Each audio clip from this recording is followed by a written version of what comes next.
Really don't know, but I know he has a little bit of knee trouble, but nothing serious. Actually, everybody that's played in the league has got some kind of a knee trouble. Norm, tell us, when you get this far towards the end of the season, is it hard to keep the players' interest, hard to make them work hard? Well, this is what we've always talked about to our squad. When you come down the last half of the year, you know, it's not a problem of physical condition anymore. It's a mental attitude thing. And the fact that we have a chance to finish second should be an incentive for them. Plus the fact that they're men, and you're playing for yourself, your self-pride. And this is most important. What's the last game of the year, the first game of the year? All right, Norm, we'll talk more about the Vikings in just 1 minute. The perfect way to start your day. Just shower and shave and a little HA. Yes, sir, just a few drops of refreshing HA Hair Arranger in the morning, and you can feel confident that you look well-groomed all day. And it takes so little effort to use. Just pour a little HA into the palm of your hand, rub your hands together, and massage HA into your hair. Then comb, and your hair looks naturally neat. Hair Arranger has a balanced formula to perfectly control unruly hair without plastering it down. HA is never sticky, greasy, or gummy, or you get your money back. Norm, how about any special plans today? Do you plan to try any new offense, anything new against the Giants? No, Sid, we just play to win. We just, our offense, of course, is like everybody else's, I guess, is based upon on the defenses that are used against us, and they show us a lot of variation. New York has changed their defensive thinking. They've always played back and try to cover you, try to make you whip them, and in other words, force the offensive team to execute well enough to beat you. Now they're pressuring type of defenses, and they're even shooting free safeties and things like that. And we like this. We think that anybody that fills around like that with gimmick defenses, well, we can burn. We're prepared to, let's say that. I hope we execute. Defensively, what are some of the problems the Giants give you? I mean, what do they do offensively? Well, offensively, their backs are always set in the same place, right behind their guards. And they use a lot of play-pass action off of this. And this kid runs an option pretty good, this Wood boy. And they have great receivers, two fine receivers, I think, in Gifford and Aaron, gee, I forget his name, the boy that played with Aaron Thomas. Yeah, Aaron Thomas. He's from Oregon, too. I should remember that. They're fine receivers, and they have a good football club, Sid. It's amazing that they've lost as many as they have. Norm Van Brocklin, lots of luck to you and the Vikings this afternoon. Before the next Minnesota Vikings game, join Coach Norm Van Brocklin and Sid Hartman for an up-to-the-minute report on the Vikings. Brought to you by HA Hair Arranger. Remember, the perfect way to start your day is with HA. Get HA Hair Arranger in bottle or tube today. Let Marv Anderson build it for you. A picture book home that's charming and new. He'll build you a home, a real paradise. A picture book home at a practical price. So let Marv Anderson build it for you. How do you measure your savings when you buy a new home? Here are some things to consider. Think of the wear and tear on your car and all that lost time and extra driving when you live way out in the sticks. Your savings show up for you after that first year of ownership, too, because Marv puts so much quality into the homes he builds. You'd almost think Marv was a philanthropist. He'll build you a home, a real paradise, a picture book home at a practical price. So let Marv Anderson build it for you. CCO temp in our Twin Cities, 18 degrees. It's 1 o'clock. Studios, Minneapolis, St. Paul, 830 WCCO. Minnesota Vikings football is on the air.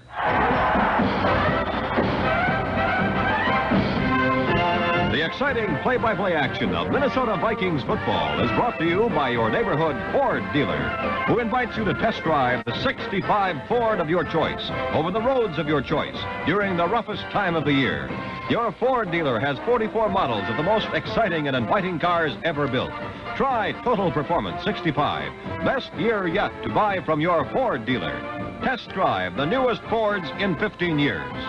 And by Minneapolis Federal, our state's greatest name in savings and home loans.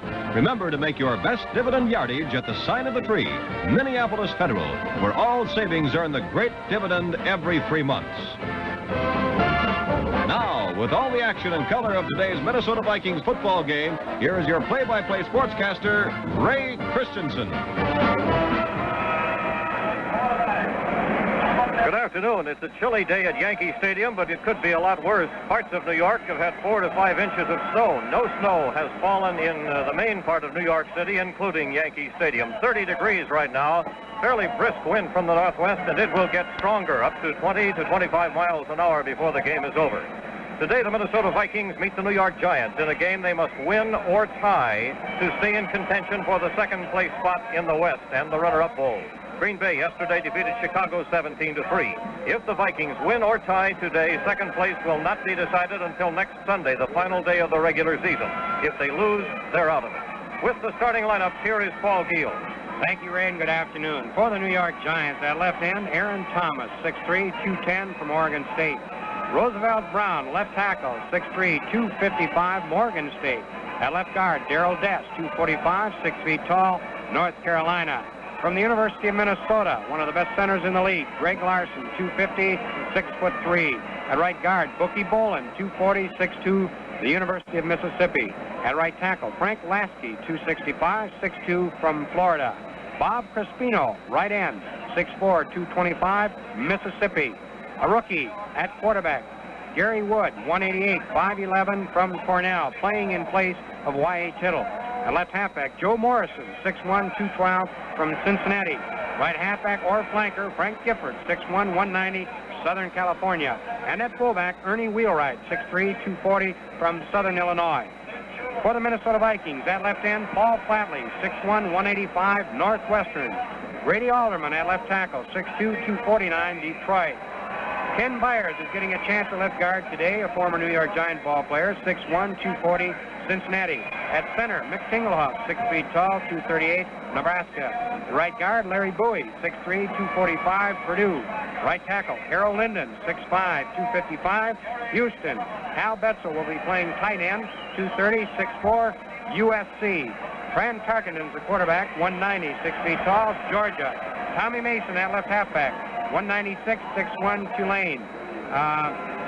At flanker, Tom Hall, 195, 6'1", the University of Minnesota. And at fullback, Bill Brown, 222, 5'11", the University of Illinois.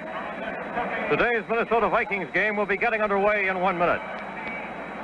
Your Ford dealer is host for the first half of today's game with the New York Giants. Your Ford dealer is the man to see for the newest Fords in 15 years. Try Total Performance 65, best year yet to go Ford. Say, have you been there yet? Been where yet? Your Ford dealers. This is the year to go. Yeah, it's the best year yet to visit your Ford dealer. Best year yet. What is it your Ford dealer's got, my pet? Only your Ford dealer's got the new Fords. Best Fords yet. Yes, now your Ford dealer's got the best Fords yet. Try the all-new LTD, most luxurious Ford ever. The sleek new 2+2 Mustang Fastback sports car. The 65 Fairlane, stacked with looks and packed with value. The new Falcon with great new Go, plus great new gas savings. Yeah, it's the best year yet to buy at your Ford dealers. Best year yet to try at your Ford dealers. Best Fords yet. See why at your Ford dealers. Go see the Fords today. 44 models of the most exciting and inviting cars ever built. You try Total Performance 65, the best year yet to buy from your Ford dealers. I was looking at some statistics for the league, Paul. The Giants have scored an average of 16 2/3 points a game, the lowest total in the NFL. They've given up an average of 26.5 a game, and after the Bears game yesterday, that probably puts those two teams about even for having the worst defensive record in terms of giving up points. Who would have predicted at the start of the season that the Bears and the Giants would give up more points than anybody else? A couple of fine ball clubs that have been hampered all year with some key injuries. For example, the New York Giants, Dick Pessinen from University of Minnesota Duluth. is out with a knee injury, out for the entire season, as is Dick Lynch, another defensive back. Del Schaffner, a great split end, is out with bad ulcers. John Cantulis, a former Minnesota Viking, has a bad knee and was operating on Friday, and so he's out of the ball game. Their great running halfback, the old veteran Alex Webster, had a reoccurrence of a back injury, so it's doubtful that he will see very much action this afternoon. Here's the kickoff. Coming forward, Chandler kicks a very high, but not a deep one. Coming up, Butler takes it on the 15 to the 20 to the 25 to the 30-yard line, goes to the left and is tripped up and down at about the 33 or 34-yard line. Billy Butler with a good return before he was hit by Mickey Walker, former Michigan State star, and the Vikings take over 1st and 10 from the 33-yard line. First down, 10 to go. We're ready for our first play from scrimmage. The Vikings with the purple pants, the white jerseys. The Giants with blue jerseys and gray pants. Tom Hall set out to the right. Split left is Flatley. The give to Bill Brown up the middle across the 35 with a yard to spare. Tripping up the play was Jim Moran. 3-yard gain for Brown makes it 2nd down and 7 to go.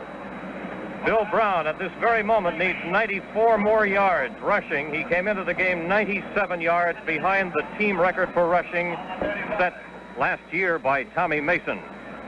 2nd down, 7 to go. The Vikings on the 36-yard line, going toward the end of the field to our right.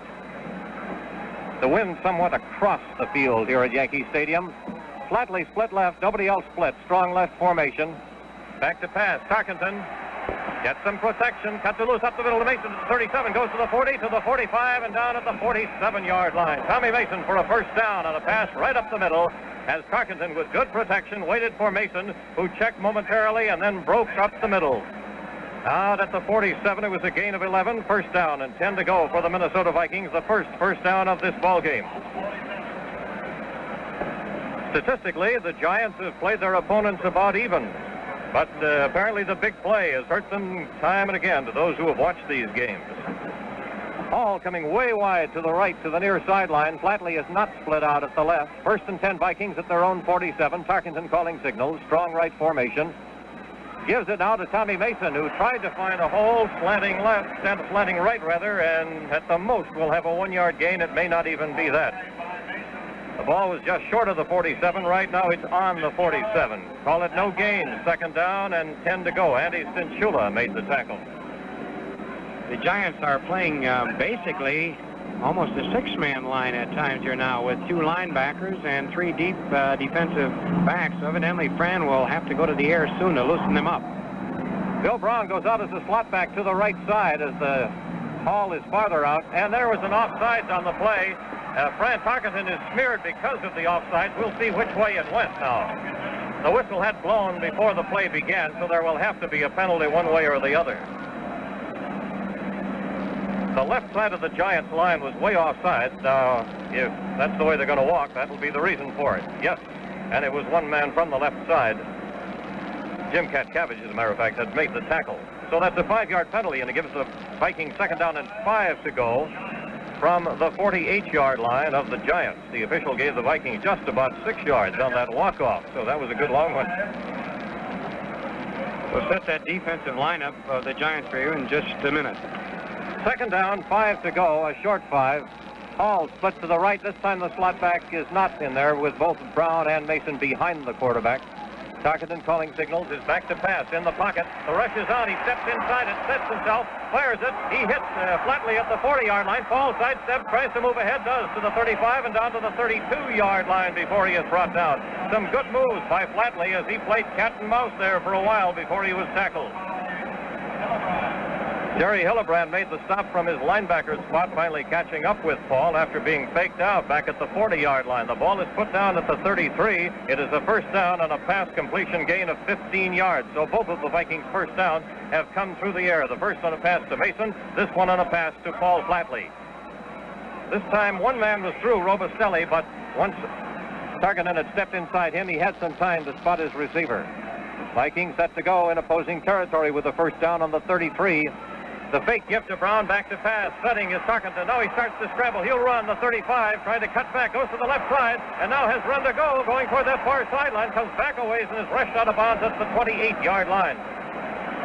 Fran Tarkenton did a lot of moving around that time, trying to get more yardage. Was as far upfield actually as the 26. He wound up on the 28 with a gain of 5. It'll be second down and 5 to go. It looks like he's actually starting to follow the blockers on that scrambling ball. Well, he always has his eyes open for somebody to flip that ball to. It scares you a little bit because he's got it in one hand, but Fran, pretty cool under pressure. He's always looking for somebody to lateral to pick up extra yardage once he starts his scrambling. Second down, 5 to go on the Giants' 28. The Vikings with the ball. Flatley split wide to the left. Hall split a little bit to the right side. It's a strong right formation. Tarkenton, with the back end of his jersey pretty well smeared with mud, and the trousers too, tries to get outside. Now he starts to scramble, falls down as he banged into Harold Linden, who was busy blocking for him, and he couldn't keep his footing at the 40-yard line. He lost 12 on that play, and it'll bring up 3rd and 17. So a promising situation now becomes a tough one. 3rd down and 17 to go for the Vikings. They need to get down to the 23 for a first down. They're right on the 40-yard line. Field appears to be a little bit slippery underfoot. Before the ball game, Joe Thomas, who will be one of our halftime guests, indicated that the field seemed to be pretty fast, but that in spots, particularly in the middle of the field, it was a little bit damp, and some of the ball players in cutting sharp may slip. Fran tried to get out of the pocket there when nobody was open, and turning to his right sharply, he slipped and fell to the ground. Tommy Mason raced to the sidelines, got a quick word from Norm Van Brocklin, and came back. Now the Vikings split Hall wide to the left, with Bedsole split out also, and a slot back to the right side now is Bill Brown. Back to pass is Tarkenton on 3rd down and long yardage. Has to start the scramble, setting, trying to find a receiver. Cuts his pass loose, and he was trying to hit Hall, who had no chance to get to the ball on the far side. And it'll bring up 4th down and long yardage, and Fred Cox will come in to attempt a long field goal. Somewhat a crosswind, although the wind is deceptive at most stadiums, and I'm sure that's the case here at Yankee Stadium. The sun is shining brightly, but the lights are on at Yankee Stadium. 4th down, the attempt will be made from the 48-yard line.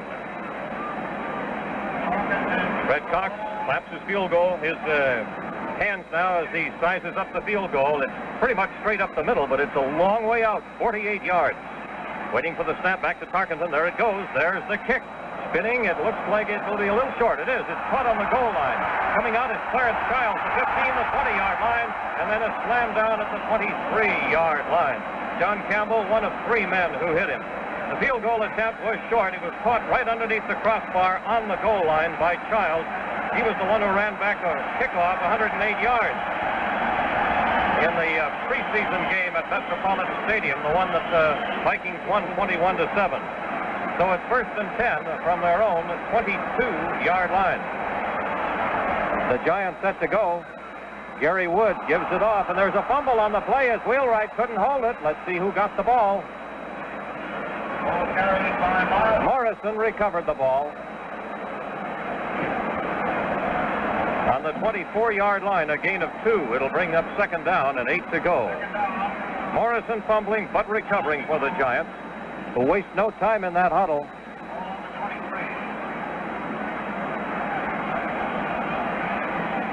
There's the give now to Morrison, sweeping wide right, still standing, trying to fake out the Vikings. He cuts inside them and is tackled by Kaselke.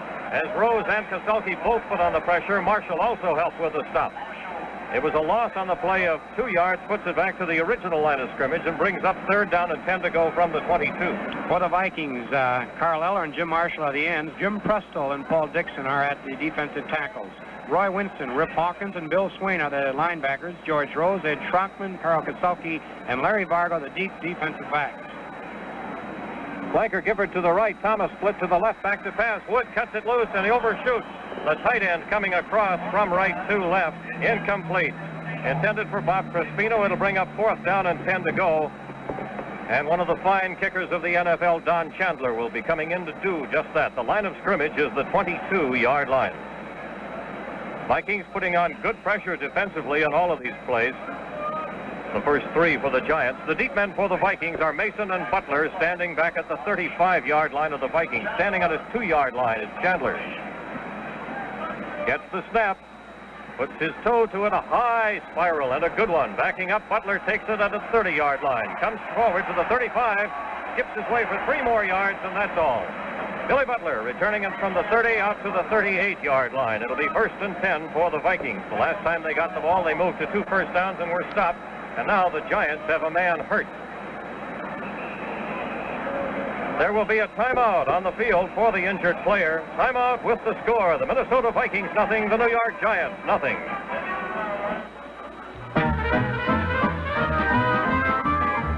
Today, more than ever, a truck is a business machine. And now, new for 1965, Ford builds you the truck that's just right for your business. The new Ford pickup introduces the new twin I-beam. First independent front suspension with big truck durability. Tougher pickup, smoother ride. The new Ford Econoline van features new engines, new power, as much as 48% more power available. Low, flat floor, up to 8 doors, proven economy. The new Ford Ranchero, more powerful, better looking than ever. Hundreds of dollars less than the nearest competitor. Ford trucks for 65, built to last longer, now at your Ford dealers. For the longest line of trucks in the industry, see your Ford dealer. See why 65 is the best year yet to go Ford. Greg Larson, the offensive center for the Giants and a former star at the University of Minnesota, is walking off the field with help. He is not able to use his right leg at all. And while the injuries are not always what they appear, from our vantage point, it would appear to me, Paul, that he is through for the day. He can't put any pressure on that leg at all from here, and it looks like he's in bad shape. Vikings set to go 1st and 10 from their own 39-yard line. Tarkenton fakes to Mason, gives to the fullback Brown, and with a good hole, he blasts out to the 48-yard line. It will be close, but not quite a first down. Bill Brown ripping with a good hole. The timing on that was perfect on the trap. It was a beautiful play, and as you indicated, Ray, it was a trap where Bill Brown took that duck step, as they call it, to the right, faking to get the influence that way, and then cut back sharply to his left. And only a good, fast, quick-reacting fullback can do this, and Bill took the hole and made the valuable yardage. Brant Tarkenton is still out there, and he would like to have the officials measure. From here, it would appear to be short by about 2 feet. Based on where the ball was, just short of the 39-yard line before. The ball is right on the 48-yard line now. And that's exactly what it is, almost a full yard short of a first down. 2nd down and a yard to go for the Vikings from their own 48-yard line. 9:05 to play in the first quarter. There is no score. Dallas and Philadelphia 7-7 at the half. Pittsburgh leads Washington 7-0 in the second quarter.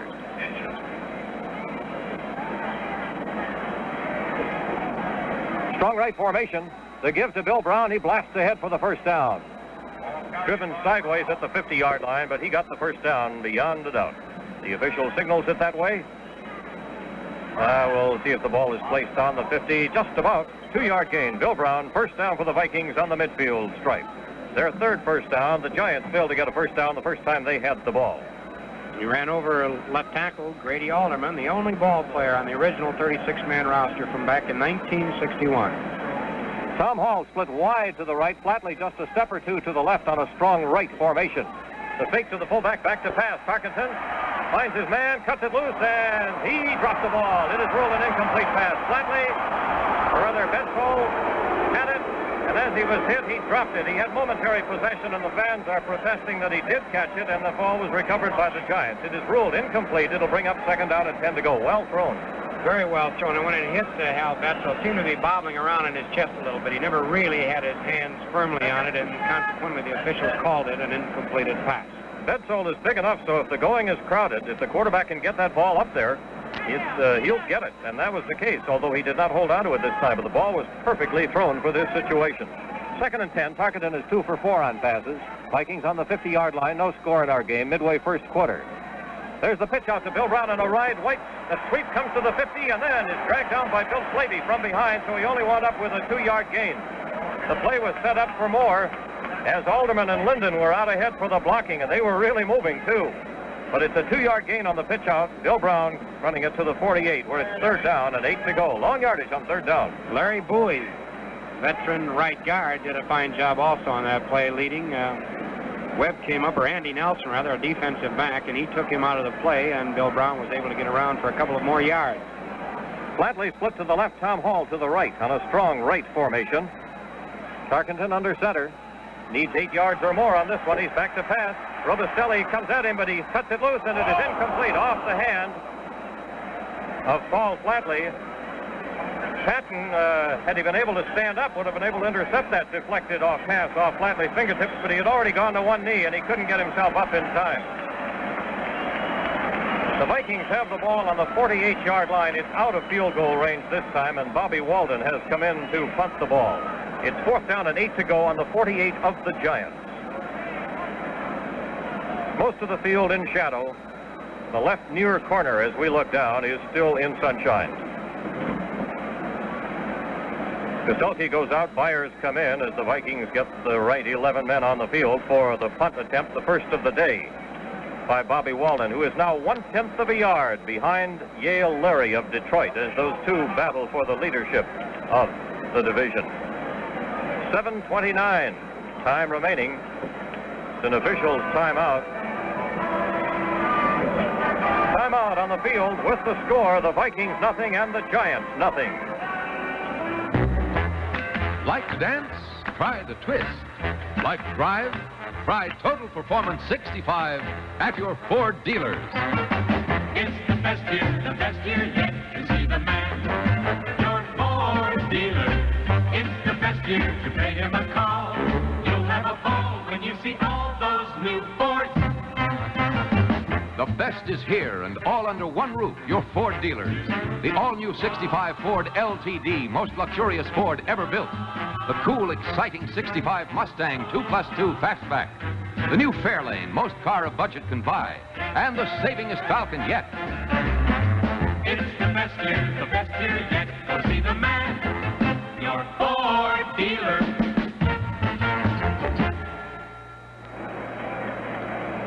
See the man with the newest Fords in 15 years. Discover why 65 is the best year yet to buy from your Ford dealer.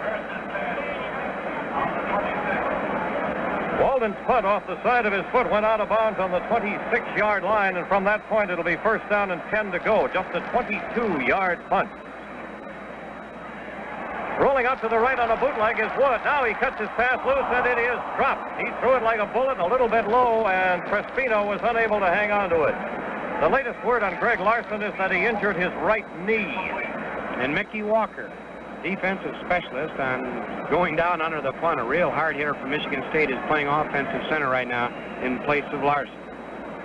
The Giants well, they've used up their whole taxi squad, so even right now they're down to a 39-man squad. They have nobody else they can add, regardless of position. 2nd and 10 Giants from their own 26, a scoreless game. Ernie Wheelwright, the fullback. Joe Morrison, the halfback, behind the quarterback. Wood, who's back to pass. Setting has lots of time. He cuts it loose, and he hits Gifford, who is tackled immediately by Rose. Ball out at the 35-yard line. It'll be very close to a 1st down. It's near the far side of the field, and a measurement will be made now as they'll bring the chain in from that side. Wood completes his first pass, hitting Frank Gifford. Chain coming in. It'll be very close. The chain is extended. Not all the way yet. Now they put it down. It will be short. 3rd down and inches. And I mean inches, just 2 or 3. 3rd down from close to the 36-yard line. Inches to go for a 1st down. They bring the ball now with inside the hash marks, using the chain to help them. And the Giants have very short yardage. Let's see if they use their 240-pound fullback. Wheelwright into the line. Ooh, he is big. He's been out for 4 games, is just ready to play now, and it's a good thing because Webster has a very bad back again and cannot play. 3rd down and inches. Rolling out is the quarterback. He'll keep it, and he'll have his 1st down. He got to about the 37-yard line before the Vikings caught up with him. Bargo forced that play inside and kept the gain to a minimum. 2-yard gain, though. 1st down on the 37-yard line. The Giants have their first down. They have diagnosed the injury to Greg Larson now as torn interior ligaments in the right knee. So although the season is nearly over, they have 1 game left with Cleveland. It looks like Greg Larson is had it for the year. 1st and 10 Giants from their own 37-yard line. Gifford flanked to the right. To the left is Thomas. Back to pass. Thomas is the target, but it's off the mark. The rush was on, but there was still protection, and Wood is angry with himself for throwing it off the target. It was intended as a near sideline pass, short gainer. Schrockman was over there, but neither he nor the intended receiver, Thomas, came close to the ball. 2nd and 10 from their own 37. The Giants in possession. Wood is 1 for 4 on passes. Tarkenton hit his first 2, incomplete on the next 3. One of them was dropped. Gary Wood has replaced Y.A. Tittle. Tittle to date has only thrown 9 touchdown passes, a little unusual for the great veteran. He had 36 last year for an NFL record. Back to pass is Wood. Sets himself, cuts it loose, and hits Gifford at the sidelines, and he's run out short of a first down at the 46-yard line. It'll be 3rd down and 1 yard to go. He ran out just inside the chain gang, man, so there's no doubt about it being short of a first down. On the 46, 3rd down and 1 to go. Both completions have been to Frank Gifford. Gifford, a great running back for years, now has been the flanker back since coming out of retirement the year ago. 6:10 left to play in the first quarter, no score. 3rd down, 1 yard to go. Gifford flanking to the right. Strong right formation. The give to Morrison, and he bangs into his own blocker, and then Hawkins comes up and tackles him standing up. And it may not be a first down. This may require a measurement. He had a short gain, but not much of a gain.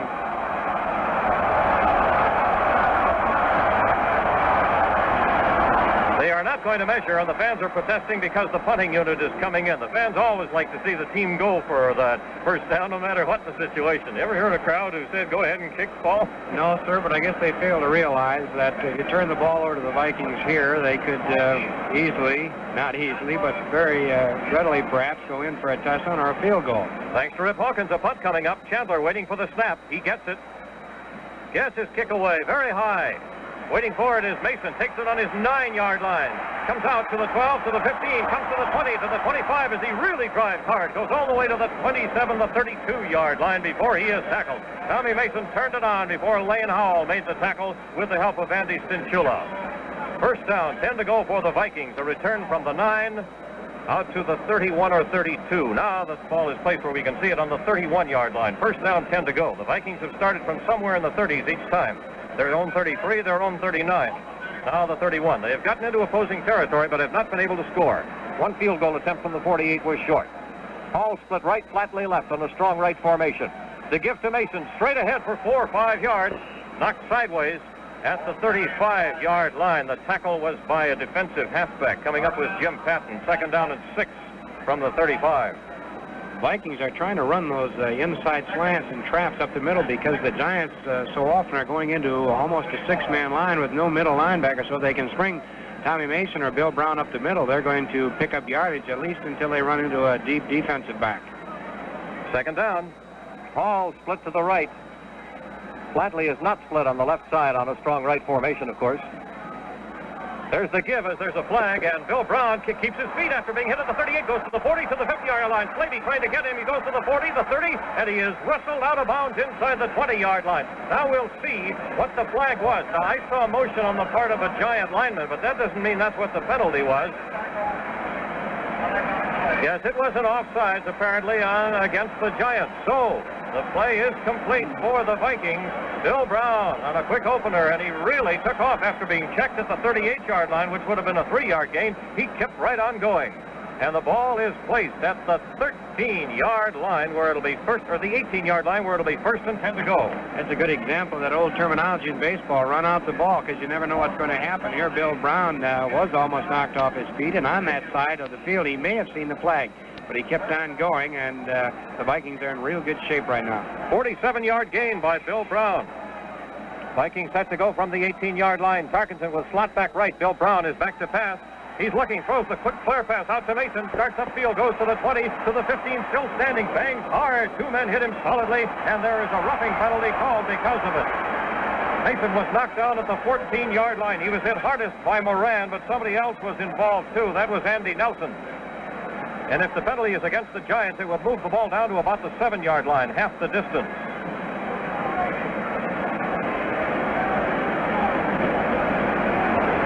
And that'll be the case. It'll be down to the 7-yard line, and that'll be a first down. Personal foul against either Nelson or Moran. Moves it down to the 7-yard line where it's first down and goal to go for the Vikings. Tarkenton, after missing 3 in a row, hit that pass and is now 3-4-6. Goal to go for the Vikings. Flatley split wide to the left on a strong left formation. Hall is not split on the right side. And there was a movement before the ball was snapped. The give was to the halfback Mason, and he was thrown for a loss back at the 11-yard line. But we'll have to wait and see what the officials decide. While they're making that decision, let's take 10 seconds. This is where you hear the play-by-play broadcast of the Minnesota Vikings. News at halftime. Studios, Minneapolis, St. Paul, 830 WCCO. 19 degrees at 1:30.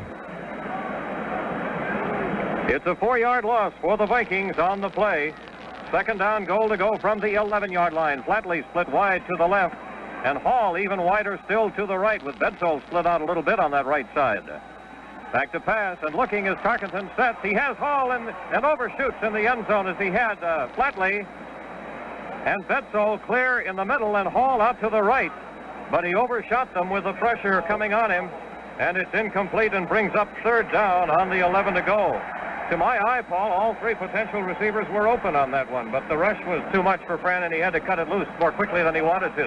Well, he got a lot on the ball, and it appeared that he was trying to get that ball especially high because Hal Bedsole stands 6'5", and a couple of receivers were coming up pretty close, and perhaps he felt if he had it high, Bedsole might be able to reach up and snare it. Possibly the last chance for a touchdown now on this field goal if it's a 4th down. Back to pass as Tarkenton set. Cuts it loose. He's got Hall. A diving catch. He can't hold it at the 1-yard line. It's incomplete. It'll be 4th down, and the field goal unit is ready to come in and does come in at this time. Hall tried to spear it, but he was short. He had to come back a little bit and couldn't reach it at the 1-yard line.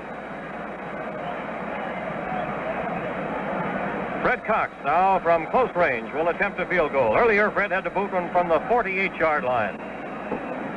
The ball will be held at the 19-yard line. Tarkenton will hold.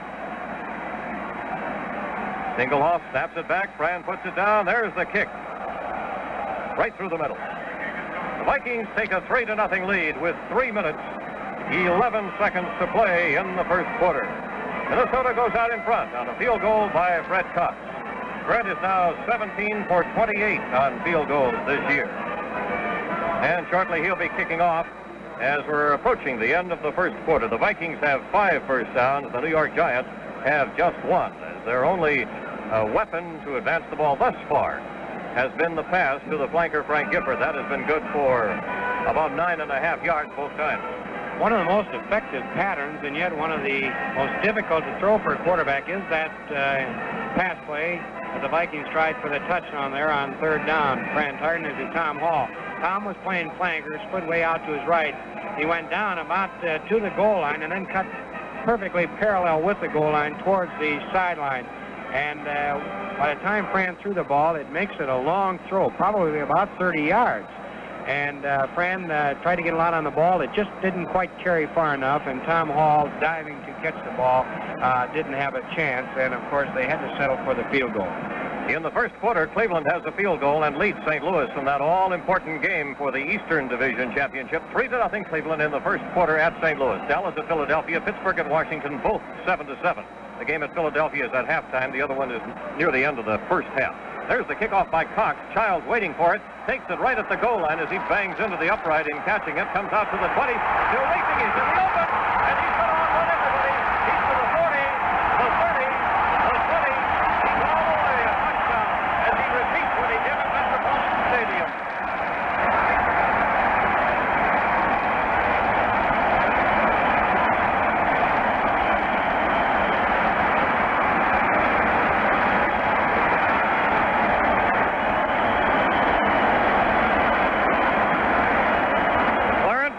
And this is the first time he's done it since that one. Runs one back 100 yards, and the Vikings lead lasted 23 seconds. Chandler will attempt the extra point. Childs went up the middle, shook off a couple of hands that might have been on around the 15 or 20, and after that it was clear sailing. The extra point is good by Chandler. 7-3 in favor of the New York Giants. who haven't had much offense so far, but they've had Clarence Childs. He scored their only touchdown, running one 108 yards at Metropolitan Stadium in that preseason game. And this one was an even 100. As he caught it, he banged into the upright. And then he took off from there. The kickoff or punt return man in the National Football League, or for that matter anywhere, who is extremely successful is that man who not only has a lot of intestinal fortitude, but that great speed. Childs on that particular play came up the middle, but he was going full blast all the way. He never did any sort of dancing around at all. He took one hole, burst through it, and then with great speed turned it on, and he licked that initial charge of the Minnesota Vikings and was able to go 100 yards for the touchdown. That burst of speed, not slowing down a bit, did it for him. Here's one more score. In the first quarter, Detroit leads Baltimore 7-0. Chandler will kick off as the Giants have the lead 7-3. There's the kick, another high one. George Rose says, I'll get it, has it at the 3, out to the 10, the 15, the 20, the 25, and still standing, and is wrestled to the earth by Bill Winter of St. Olaf at the 27-yard line. Bill Winter, a St. Olaf graduate, tackled George Rose at the 27. 23-yard return, it'll be 1st and 10. Before the ball game, I was talking to the personnel director of the Giants, Jim Lee Howell, who used to coach the ball club. He was telling me that Bill Winter, in his opinion, is a great linebacker, but Bill has had a bad knee, and almost every ball game after it's over with, he has to have his knee tapped of the water that collects. Hall moved closer to the 26. 1st and 10 Vikings from their own 26. Hall split right, Flatley to the left. Strong right formation, back to pass. Hall is cut loose off the hands of Flatley at the 32, incomplete. Tarkenton threw that in a hurry, threw it hard and threw it high, and Flatley could not hold it. 2nd down and 10 to go. After hitting his first 2 passes, Franz Tarkenton has had trouble. He has hit 1 out of the next 7. And near the goal line especially, he was off target on a couple. The rush has been fair for the Giants. Andy Robustelli especially has been in, but Fran has been able to sidestep it most of the time. 2nd down, 10 to go from their own 26-yard line. Tarkenton under center. He's back to pass, looking, has protection, sets again. Now he has to scramble, and there's nowhere to go, and down he goes to the 20-yard line. First man to hit him was Jim Katcavage. Moran followed up, and Robustelli was in on it at the end. Ball placed at the 21, a loss of 5. It'll be 3rd down coming and 15 to go. 2:10 left to play in the first quarter, and the Giants have been stubborn defensively, and they've had that long run back 100 yards for their offense, and they lead 7-3. They seem to be rushing everybody but the 4 deep defensive backs and the middle linebacker. The middle linebacker is dropping back to that middle zone coverage. Their corner linebackers, along with their big front 4, are taking off and giving Fran Tarkenton a rough go. Hall flanked right, to the left Flatley a little. Strong right formation on 3rd and 15. And back to pass is Tarkenton. He's back to his 12. Set, cuts it loose. He has Betzel complete at the 40. And Hall staggers to his feet and is down at the 45-yard line. Patton hit him, and he shook that off, but fell down at the 45, and the official immediately blew him dead, that it was the tackler who made him fall, which is the case. 24 yards, 1st down on the 45. This is a pass pattern where the split end on the left side of the field goes down and then out towards the sidelines to clear that area, meaning that he takes the defensive back with him. And then Betzel from the right side cut into that area and was open, and Fran had the necessary protection, stepped up into the pocket, and flipped to Betzel for the 1st down. Just over a minute left to go in the first quarter. Hall split to the right, Flatley to the left, both a little. There's the give to Mason, tries to find running room and does not. He'll have a 1-yard gain and no more as he was stacked up. Andy Stinchulo was the primary tackler. 2nd man on the play was Jim Moran. On the 46, it'll be 2nd down and 9 to go for the Vikings. They're in their own territory as they trail. They have had at least 1 first down each time they've had the ball. They have 6 first downs in all, but their only score is a 19-yard field goal by Fred Cox, followed immediately by a 100-yard return of the Cox kickoff. Clarence Childs going the distance for the score. 28 seconds left. This could be the last play of the quarter if the clock keeps running after the play is over. 2nd down, 9 to go from their own 46. A little shuffling around by the Giants defensively. Back to pass as Tarkenton has time. He's trying to hit Brown, and he can get a diving attempt at the 30. He had gotten beyond the linebacker, Tom Scott, but the pass led him a fraction too much, and Bill went through the air, but he couldn't reach it. Clock shows 13 seconds left after that incomplete pass. Third down coming, 9 to go, Vikings from their own 46. You get Bill Brown out there in a man-to-man situation with a linebacker, and he'll usually outrun him, and Bill did it on this one, but the pass led him a little bit too much. Bill just getting back to the huddle now. Third down coming, the Vikings, 9 to go on their own 46-yard line. 13 seconds left in the first quarter. Set to go on a strong right formation. Tarkenton under center. He's back to pass. And he is thrown under. Oh, the blitz was on, and he never got a chance to look downfield as he was thrown on his own 37-yard line.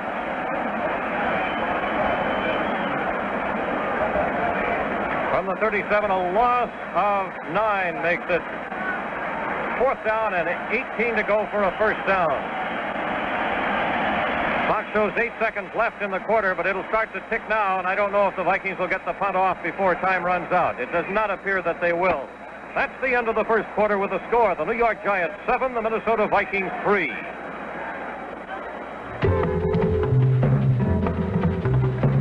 Only Ford pickups have it. The twin I-beam ride is the smoothest pickup ride you've ever tried. Ford 65. Now, for the first time ever, a pickup truck with 2 front axles. Ford's twin I-beam front suspension. The twin I-beam ride is the smoothest pickup ride you've ever tried. Ford 65. Twin I-beam. First, independent front suspension with big truck durability. Toughest pickup, smoothest ride. Drive it now at your Ford dealers. Ford pickups built to last longer. Your Ford dealer has a truck for every job and budget, one of them just right for you. So you stop in and see why 65 is the best year yet to buy at your Ford dealers. Ford is really a great winter weather car. You take a test drive in a 65 Ford. That'll prove all that we say on these Viking broadcasts and then some.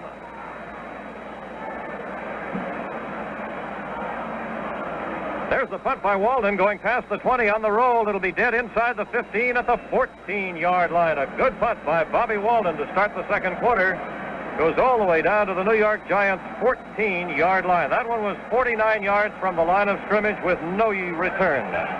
Earlier, Bob had a short one that will hurt his battle with Giel Larry for the league lead. The other one was just 22 yards. First and 10 Giants from their own 14. Now the Vikings will try to contain the Giants and get that ball back. They trailed 7-3 as we start the second quarter. Wood, the quarterback. Gifford flanked to the right. To the left is Thomas. There's the give to Moore, the fullback, wheel right, sweeping left, and he gets out past the 15 to the 17-yard line as Carl Eller followed the play, and with Jim Marshall made the tackle as the 2 defensive ends did a good job of 2-teaming him. 3-yard gain to the 17, 2nd and 7. You need 2 men on that big fellow, 240 pounds. I was watching Bill Swain, the right corner linebacker for the Minnesota Vikings, did a very fine job of hand fighting and helped to force that play wide, too, so the defensive backs and ends could come up and make the stop. 2nd down, 7 to go. The give to Morrison. He fights his way out across the 20 to the 21. A good battle after he appeared stopped at the line of scrimmage. St. Louis has gone ahead of Cleveland 7-3 on a 48-yard pass from Johnson to Joe Childress. On the 21, it'll be 3rd and 3 to go for the New York Giants. 3rd down, 3 to go as the Vikings try to stop them on this 3rd down play. Wood, the quarterback, replacing Y.A. Tittle. Gary Wood, first-year man from Cornell. He has Thomas split left, Frank Gifford to the right, strong right formation. Gives it on the draw now to Morrison, and he isn't going to make it. Rip Hawkins sees to that. Drops him on the 20-yard line. Forward progress may get him to the line of scrimmage, the 21, but it's definitely no more than that, and it's not a first down. No gain. 4th down, 3 to go from the 21, and Rip Hawkins really wrapped him up and presented him to the 20-yard line as a present. Vikings, Curry 2 men back inside the 35, at the 32-yard line. Mason and Butler waiting for Chandler's punt as the Giants have a man on the field who then gets off the field. I don't know if they had 11 men or not. There's the kick, very high. Bill Butler coming up, takes it at the 44, and is hit immediately, but he hung onto the ball. Boy, oh boy, Frank Lasky banged him straight on, and Billy hung onto it. And he gets a hand up from Tommy Mason and a pat on the back. Billy Butler. He might not have had a return on that, but he hung onto the ball, and you got to hand it to him for that. Boy, 44-yard line, 1st and 10 Vikings, as they've gotten a break now after that good punt by Walden to start this quarter.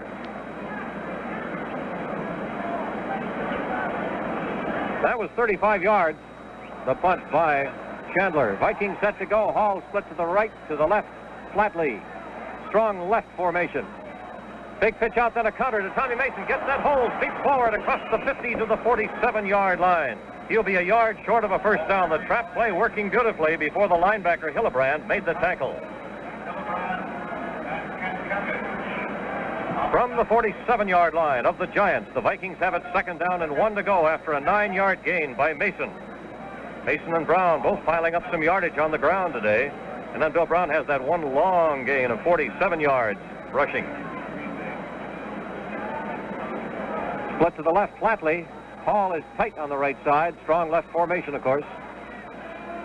There's the give to Bill Brown, and he pushes his way at least to the 45-yard line. It'll be a first down. We'll see where the ball is spotted. It would appear to be about the 44-yard line, but they're still uncovering ball players. Sure enough, there's Bill on the bottom. On the 44, a gain of 3. So the Vikings started from their own 44. Now they're on the Giants' 44, 1st and 10. St. Louis has scored again now. It's 14-3. St. Louis over Cleveland at St. Louis. In the second period, Detroit leads Baltimore 10-0. Vikings set to go. Flatley split left, Hall to the right, far sideline. To give to Tommy Mason, and Tommy was kicking turf as he tried to get a footing to go ahead, and he got very little, probably a 1-yard gain. Jim Moran stopped him after a 1-yard gain. 2nd down, 9 to go from the 43 of the Giants. The Vikings have never been able to put together more than 2 first downs in a row, as the Giants have given up ground, but they haven't given up a touchdown, and they have a 100-yard kickoff return following the Vikings' only 3 points of the game. Clarence Childs with that run back. So it's 7-3 Giants. Ray Christensen, Paul Giel reporting. Set to go. Flatley split left, Hall to the right. Bedsole a little bit on the right side. The inside Hall, of course. Tarkenton with a long call is back now looking for a receiver. Sets himself, throws it. He's trying to hit Bedsole. He does on the 23. He's to the 15, the 20, the 10, the 5 and over touchdown as he shook away from Andy Nelson. Cal Bedsole caught it on the 15 and went on over for the score. 43 yards in all. He was past Nelson when he got it at the 20. Nelson hit him at the 15, but he shook loose from that and went the rest of the way. There was a penalty on the play against the New York Giants. We saw the flag, but we also saw the official look upfield and get a signal and then raise his arms for a touchdown. Cox will attempt the extra point as the Vikings have taken the lead. The snapback, the place, there's the boot, right through the middle. There's a timeout on the field with the score now. The Minnesota Vikings 10, the New York Giants 7. Say, have you been there yet? Been where yet? Your Ford dealers. This is the year to go. Yeah, it's the best year yet to visit your Ford dealer. Best year yet. What is it your Ford dealers got, my pet? Only your Ford dealers got the new Fords. Best Fords yet. Yes, now your Ford dealers got the best Fords yet. Try the all-new LTD, most luxurious Ford ever. The sleek new 2+2 Mustang Fastback sports car. The 65 Fairlane, stacked with looks and packed with value. The new Falcon with great new Go, plus great new gas savings. Yeah, it's the best year yet to buy at your Ford dealers. Best year yet to try at your Ford dealers. Best Fords yet. See why at your Ford dealers. Go see the Fords today. 44 models of the most exciting and inviting cars ever built. Try Total Performance 65. Best year yet to buy from your Ford dealer. And now look out, because Clarence Childs is standing down there at the 1-yard line, waiting for the kickoff. The last time the Vikings took the lead at 3-0, he ran the kickoff back 100 yards. Now the Vikings lead 10-7. Fred Cox is ready to kick. He spins it high, and he definitely kicked it away from Childs. It's taken at the 6-yard line. Here is Jones out to the 15, and not much farther. he started to brace himself for the oncoming Carl Eller, and you can't do that. Eller just knocked him down. John Campbell was in on it, too. Number 55 from University of Minnesota. He did succeed, you're right, Paul, in fooling Eller to the point that Eller only knocked him dizzy and off to the side, and there Campbell really downed him. First and 10 from the 18-yard line. Returned by Homer Jones. The Giants starting from their 18. Gifford split to the right, to the left is Jones, who's in there now. Wheelwright trying to get outside left end, does. He'll slip off a tackle before he is tripped up by Marshall, then Hawkins out to the 23-yard line. A gain of 5 and a good effort by Wheelwright, who was stopped at the line of scrimmage and then broke away. New York Giants won 2, lost 8, and tied 1 going into this ball game. Their victories were over St. Louis and the Washington Redskins, and they had a tie with St. Louis. St. Louis right now in the second period is beating Cleveland 14-3, so if St. Louis should win, it's a very big ball game coming up next week when St. Louis plays Philadelphia and the Giants play Cleveland right here. Gifford is the only man split on the right side. Back to pass after a fake. The ball is cut loose to the end coming across the field, and he is hit hard by Koselke at the sidelines at the 26. Aaron Thomas wasn't sure whether he should cut back and try to go upfield. Koselke settled the matter for him at the 26-yard line, where it's 2 yards short of a first down. It was just a 3-yard gain on the play, and I know Thomas wanted to get the first down, and that's what he was thinking about when Koselke ended the play. It'll be third down coming, and still a full 2 yards to go for a first down. Now Jones goes out, and I imagine Crespino came in. That's who it was at the tight end, Crespino. Third down, 2 to go. Wood, the quarterback, with a strong right formation, has his flanker in motion, Gifford. It's pitched out to him, and there is a flag as Gifford is ready to throw his pass. He's got the end clear at the 42-yard line. Down the sidelines to the 40-yard line of the Vikings goes Thomas before he is banged out of bounds, but there may be a motion penalty coming up. I do not think the play will count, but we'll make sure. The ball went down to the 40 or 41-yard line of the Vikings. And now will be brought back. Gifford was in motion from his right flanker position, and after a fake to Morrison, Wood pitched it out to Gifford, who rolled to his left and then threw a pass downfield, complete to Thomas. And apparently the penalty was against the Vikings, because now the ball is being brought upfield after the officials have all signaled the play up and the players were coming back up the field. So it is a completed pass from Gifford to Thomas, and the ball is placed on the Vikings' 41-yard line, a gain of 35 yards on the pass completion. General confusion there, and all we could do was share in it as the ball was brought back and then was moved to the other end. Gifford split to the right. To the left is Jones. The give now to Wheelwright as Dixon hit him just as it appeared he would have a good gain on the play. Paul Dixon coming in, cut to his left and followed the ball carrier and stopped him after a 2-3-yard gain to the 38. Second down and 7 to go. Wheelwright carried. 8:54 left in the second quarter. The score is 10-7 in favor of the Vikings. Ernie Wheelwright, who has been out for 4 weeks, back in and looks like he's at full strength, all 240 pounds of him. He wears Lenny Moore type low-cut shoes.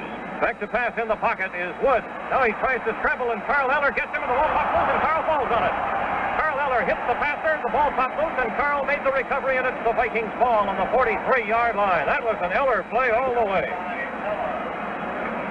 We should remind you once again that one of the reasons you're not hearing the name of Y.A. Tittle mentioned, the old veteran quarterback, with about 15 years under his belt, has been benched by Coach Ali Sherman. Gary Wood from Cornell, the rookie, is playing quarterback. Y.A. Tittle having one of those off years, a rare off year for the great bald eagle.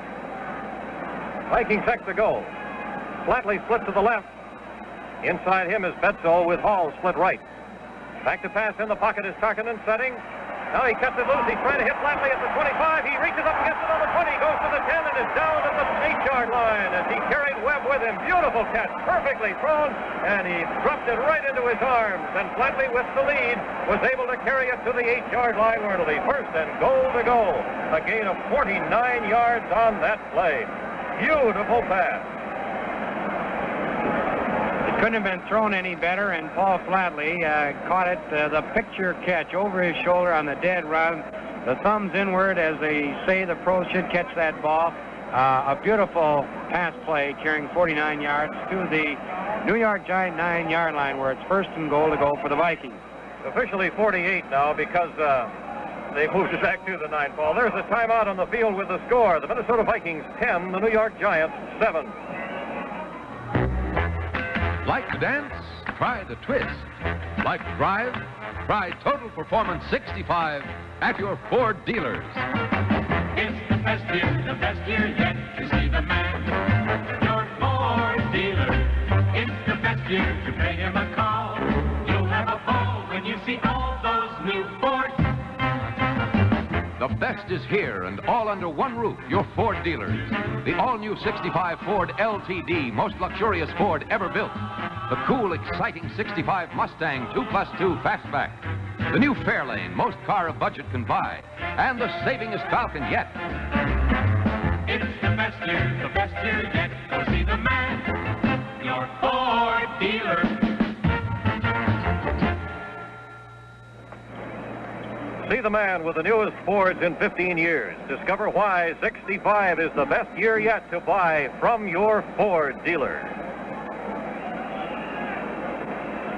One of the quarterback coaching techniques they try to instill on a quarterback is once you recover a fumble, try to hit the opposing ball club with a long gainer. It's hard enough to have a fumble against your ball club, then to have the opposition come back and hurt you with a long gainer. Strong left formation. Tarkenton under center. Has a long count before he gives it to Brown. There was a flag as Bill went all the way to the 1 or 2 yard line. It appeared to be an offside against New York. So the Vikings could take, if that's the case, they'd have a choice of a penalty giving them 1st down on the 4 yard line or the play giving them 2nd down on the 2 yard line, and that is not an easy decision.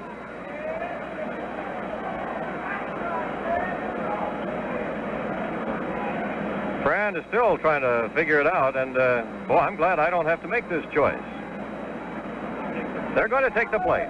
That puts them on the 2 yard line. They get them 2 yards, actually 2.5 yards closer to the goal line. Brand was looking to Coach Norm Van Bronken on the sideline, pointing down at the ball and sort of the arms out gesture. What's the story? What do you want me to do? And Norm evidently helped Fran out a little bit on that decision. Vikings 6 to go, 2nd down, goal to go on the 2 yard line after a 7 yard up the middle plunge by Brown. Fran surveys, now starts barking signals. Gives it off to Bill Brown, who is dumped short of the goal line. He appeared to get a yard. Bill tried to go up and over, and somebody, I believe Hillebrand, hit him first and slowed that progress. Got about a half a yard, really. Give him a yard gain for credit, but it's a yard and a foot. A long yard to go on 3rd down. So a key play. 7 minutes to go in the 2nd quarter. The Vikings lead 10-7, and after a fumble recovery, they would like to go all the way for 7 points. Flatley split left, but just a little bit. Strong left formation. Tarkenton rolling out to the right. The pressure is on as he cuts his pass loose, intended for Hall, incomplete. It was knocked away by Jim Patton, covering beautifully. And it'll bring up 4th down on the 2 yard line. As yet, the field goal unit has given no indication of coming in. 4th down on the 1 yard line, and the Vikings apparently are going to go for it. Now, we haven't had this play come up this year, but I'll call your attention to it. In the NFL, if a 4th down pass into the end zone is incomplete, it is a touchback. And the ball, of course, goes to the other side, but on the 20 yard line, not as in this case, on the 1.5 yard line. Sort of been defined, hasn't it, Ray, as a bonus to the defensive ball club for their effort within the striking zone, so to speak. If the Vikings run it and don't score, then the Giants take over wherever the ball goes down. 4th down on the 1.5. Tarkenton under center. He's back to pass. He's looking now. He's going to scramble and try to score. He's got the corner, and he makes it with a block from Mason. Mason took out Webb, who was trying to come up from 2 yards into the end zone, and that made it easy for Francis. Tarkenton rolling out to the left. Goes all the way into the left corner for a touchdown.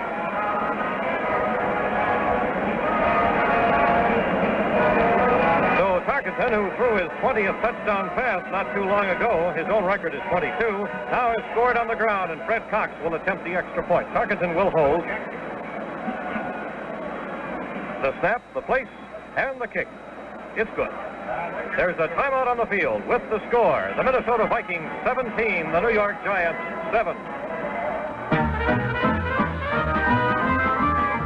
Today, more than ever, a truck is a business machine. And now, new for 1965, Ford builds you the truck that's just right for your business. The new Ford pickup introduces the new twin I-beam. First, independent front suspension with big truck durability. Tougher pickup, smoother ride. The new Ford Econoline van features new engines, new power, as much as 48% more power available. Low, flat floor, up to 8 doors, proven economy. The new Ford Ranchero, more powerful, better looking than ever. Hundreds of dollars less than the nearest competitor. Ford trucks for 65, built to last longer. Now at your Ford dealers. For the longest line of trucks in the industry, see your Ford dealer. See why 65 is the best year yet to go Ford. Homer Jones and Clarence Childs are the deep men waiting for the kickoff by Cox. Childs has run one kickoff back 100 yards for the Giants, only points on the scoreboard. The second time, Cox kicked it away from Childs. Let's see if he does it again.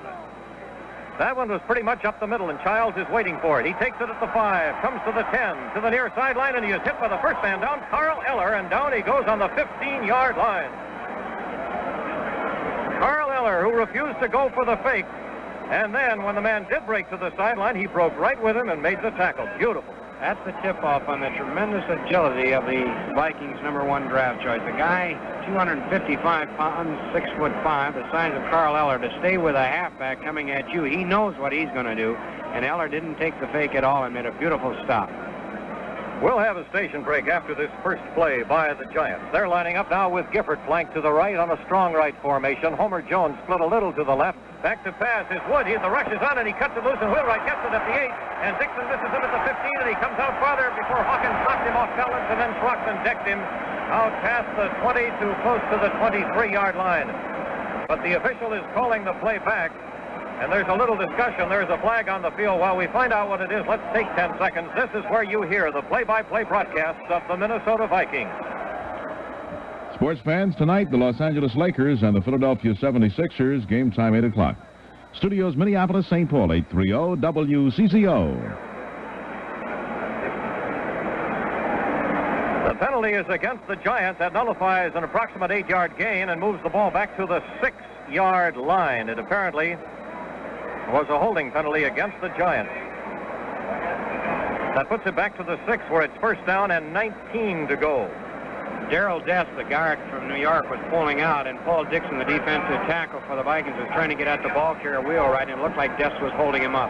And I think Paul would have gotten him, too, had that not taken place, because he had a hand on him. Wood cuts loose a pass. He hits his hand, and from behind, down he goes by Koselke out at the 25. Thomas made the catch and runs it out to the 25.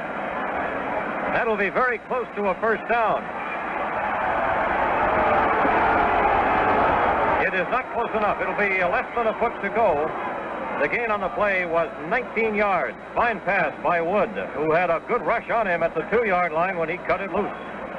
Second down and inches. St. Louis continues to turn it on in St. Louis against Cleveland. It's 21-3 in the second period. Detroit 10, Baltimore 7, Dallas 14, Philadelphia 10 in the fourth period. In the third period, it's 7-7, Pittsburgh and Washington. Strong left formation on second down and inches. Wood fakes to his fullback. He's back to pass. Set. He's got his Gifford out there. Pass throws, but he can't hold it at the Viking 40. It went off his fingertip. It was close. Gifford had 2 steps on Rose. By the time the ball got there, it had been cut down to 1 step. But Gifford had the pass on the end of his fingertips and could not hold it. It led him just that little bit too much. Gifford, for years, for about 10 years, has been known as one of the finest flankers and all-around backs in the NFL. And the old veteran has a habit of running those down-and-out patterns, down and out, down and out, down and in. And all of a sudden, he fakes that down and out and turns it on upfield. He doesn't have great speed, but tremendous fakes, and he sets up things well and lets the quarterback know when he wants to pull it. Third down, inches to go. Let's see if Wood goes for the ground one now. He gives it off to Wheelwright, and I don't think he made it. He got out just about to the 25, and this will be very close and may well require a measurement, as the Vikings really banged him back after he hit that line of scrimmage. Rip Hawkins led the defensive surge, and he is still having words with Darrell Dest on the play. The ball has been put down exactly where it was before. No gain. It's 4th down and inches. And the Giants are going to go for it. The kicking unit did not come in. This is a tough decision for a coach to make, because it That's right. obviously came from the bench, because the Vikings could turn around and hurt the Giants a lot before the end of the half. Wood is under center. He keeps the ball, and he does get good forward surge from his line. And though the Vikings threw him back, he had gotten past the necessary point for a first down. A 1-yard gain. It'll be 1st and 10 from the 26-yard line. And I rather think that did something for the morale of the fans, too. Clarence Childs goes into the lineup, and an extra cheer goes up from the fans. Childs, primarily a punt and kickoff return man, does play on the offense at halfback once in a while, and Joe Morrison gets a rest.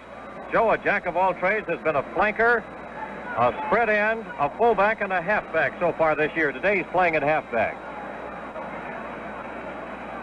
And quarterback tried to get to Morrison, banged into him, and then took off upfield. Wood got to the 37-yard line for an 11-yard gain. The play got mixed up somewhere along the line, and it turned into an 11-yard gain. I'll say this, Jerry Wood reacted quickly. The minute he banged into his own man and knew that the play had folded, he took off in a hurry, right smack dab up the middle for 11 yards. A broken play turns into an 11-yard gain, and the Giants have 1st and 10 on their own 37. Gifford flanked to the right. The end is not split on the left side. Back to pass as Morrison appeared to move early. The pass is off the fingertips of Gifford. A diving attempt by Vargo at an interception just falls short. Winston and Rose were covering, but it appeared that the fullback, Wheelwright, who was coming over to protect, came over a little early. He got mixed up on the count, so there was a motion penalty. You either have 2nd and 10 or 1st and 15, depending on what the Vikings choose. They say, we'll take the play, so it's an incomplete pass. 2nd down, it was the motion penalty. 2nd down and 10 to go from their own 37-yard line. The Giants with the ball. In fact, Morrison had moved out there in perfect position with his elbows out. You know, the picture way is to do it before the play had even started.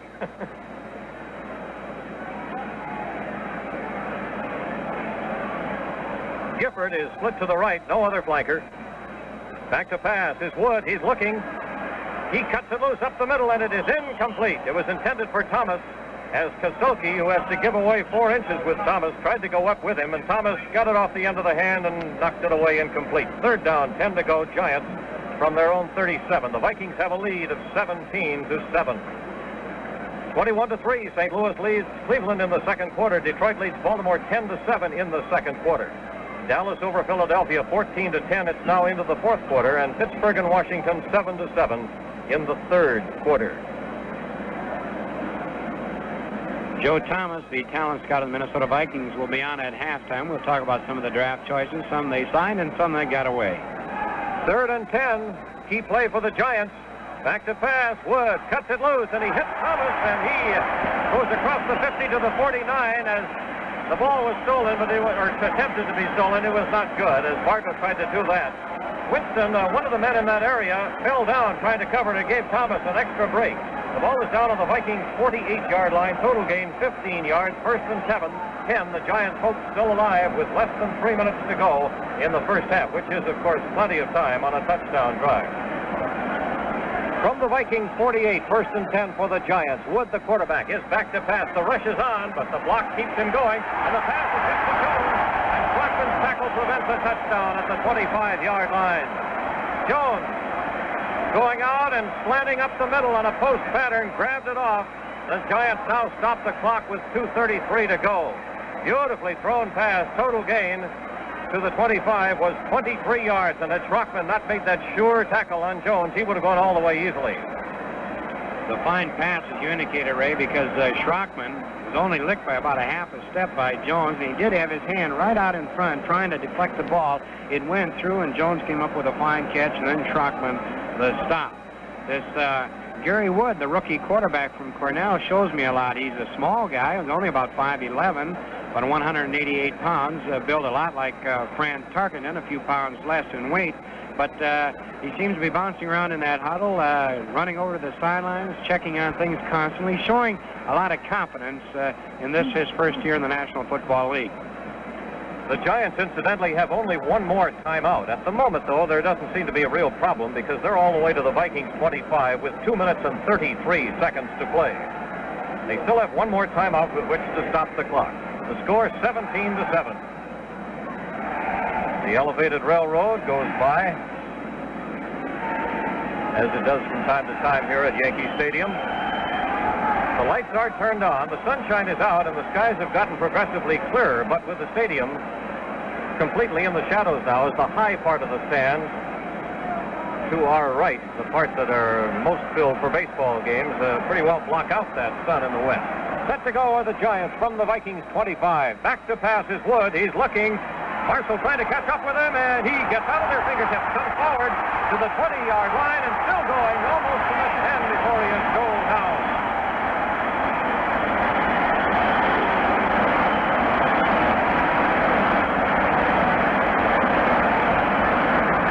Was the first man to hit him as he went down at the 11-yard line. Wood again turns a bad situation into a good one by going 14 yards when he could not find a receiver.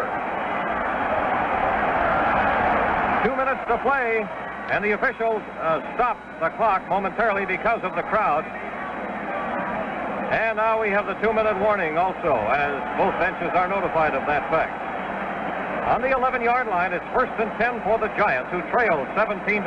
But if they can get themselves a touchdown to go to the dressing room just 7 points down, it could make a big difference.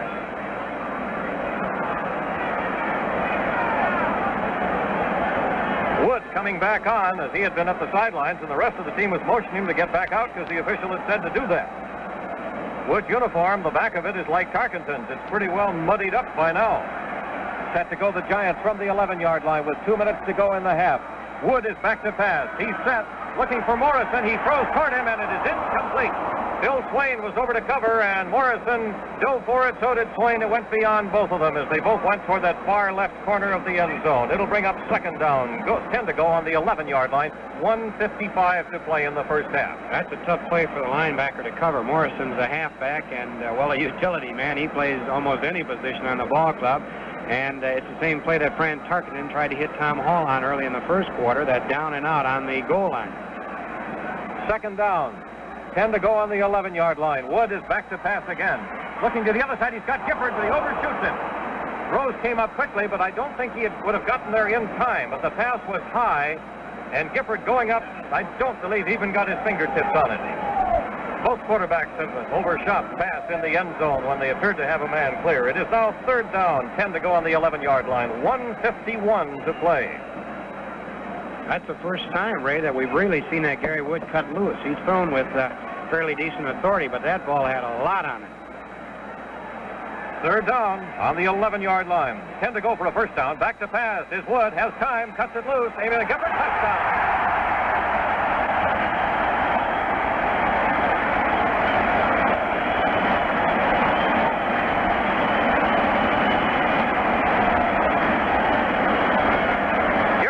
With plenty of time, found Frank Gifford in the right corner for an easy touchdown. And the Giants have narrowed the margin to 17-13, and will try to bring it within field goal range now as Chandler is in to attempt the extra point with 1:44 to play in the first half. So that's almost 2 minutes in case you're thinking ahead to how much time the Vikings will have. They certainly are. The ball is placed. There's the kick. It's good. And it becomes 17-14. 1:44 to play as the Vikings will get that kickoff and try to move the ball up the field in a hurry. That time the Giants had the longest sustained drive of the day as they went 85 yards. 13 plays. They started from their own 15 and on the first play had a penalty, so in a sense they started from their own 6-yard line. Officially it's the 15. But they went all the way as Wood picked his men out beautifully on the passes. That definitely led the way. 6 first downs in that drive. Giants now have 8 first downs to the Vikings' 10. Don Chandler will kick off. The deep men for the Vikings will be George Rose to the left, Billy Butler to the right. If you were standing between them, they're back near the goal line. Vikings would blank with Billy Butler. Get that, and George Rose to get that ball up into good field goal position if possible. They do have enough time with 1 minute and 44 seconds left to go to score either a touchdown or a field goal. Chandler Reddy put the ball to the right side of the field, then gets his kick very high. Rose takes it on the 6, to the 10, the 15, the 20, slanting toward the middle, comes out to the 30-yard line, and bangs his way to the 35-yard line. Boy, there again was your example of that kickoff return going full speed. George Rose was not afraid of the consequences. He said, you always had the feeling, I know I fumbled a couple of times on kickoff returns, but I'm going to go all the way. Well, he got stopped at the 34, but he had beautiful intention. First and 10 Vikings from the 34. They still have 3 timeouts remaining. 1.5 minutes to play. Here come the Vikings. Tarkenton set to go with a strong left formation. He has men split both ways. He's back to pass. Tingelhoff gives him some protection, fires it up the middle. Bill Brown at the 40, still running, going toward that sideline. The 45 and out of bounds, not quite at the 50-yard line. That stopped the clock with 1:15 to play. Bill Brown took that little pass up the middle, then cut for the sidelines, got away from one tackle and went out just about at the 50-yard line. It'll be a first down on the 50. Ball going right up with its nose against that marker. 1:15 to play. The clock is stopped on the out-of-bounds play, and the Vikings still have 3 timeouts left. They've already moved it 16 yards. Let's see what they can do now. Strong right formation. Tarkenton under center. He's back in the pocket to pass. He's looking, sets, can't find a receiver, moves to his left, now scrambles, throws to the right side. He has Mason coming back to help him, gets at the 50, goes to the 45, the 40-yard line, down the right sidelines, the 35, the 30, and there is a flag on the play. There might have been a clipping penalty on the Vikings as Bill Brown was coming back to block. May have thrown one that was not legal. Mason was down at the 31, and that's just about where the infraction took place, too. So the Vikings lose most of that gain on the clipping penalty.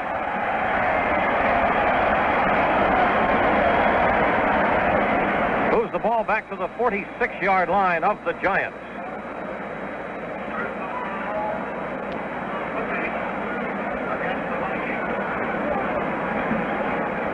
From the 46-yard line of the New York Giants, it is still first down, and it's 6 to go. So there you have an unusual case of a 15-yard penalty, and you wind up with first and 6.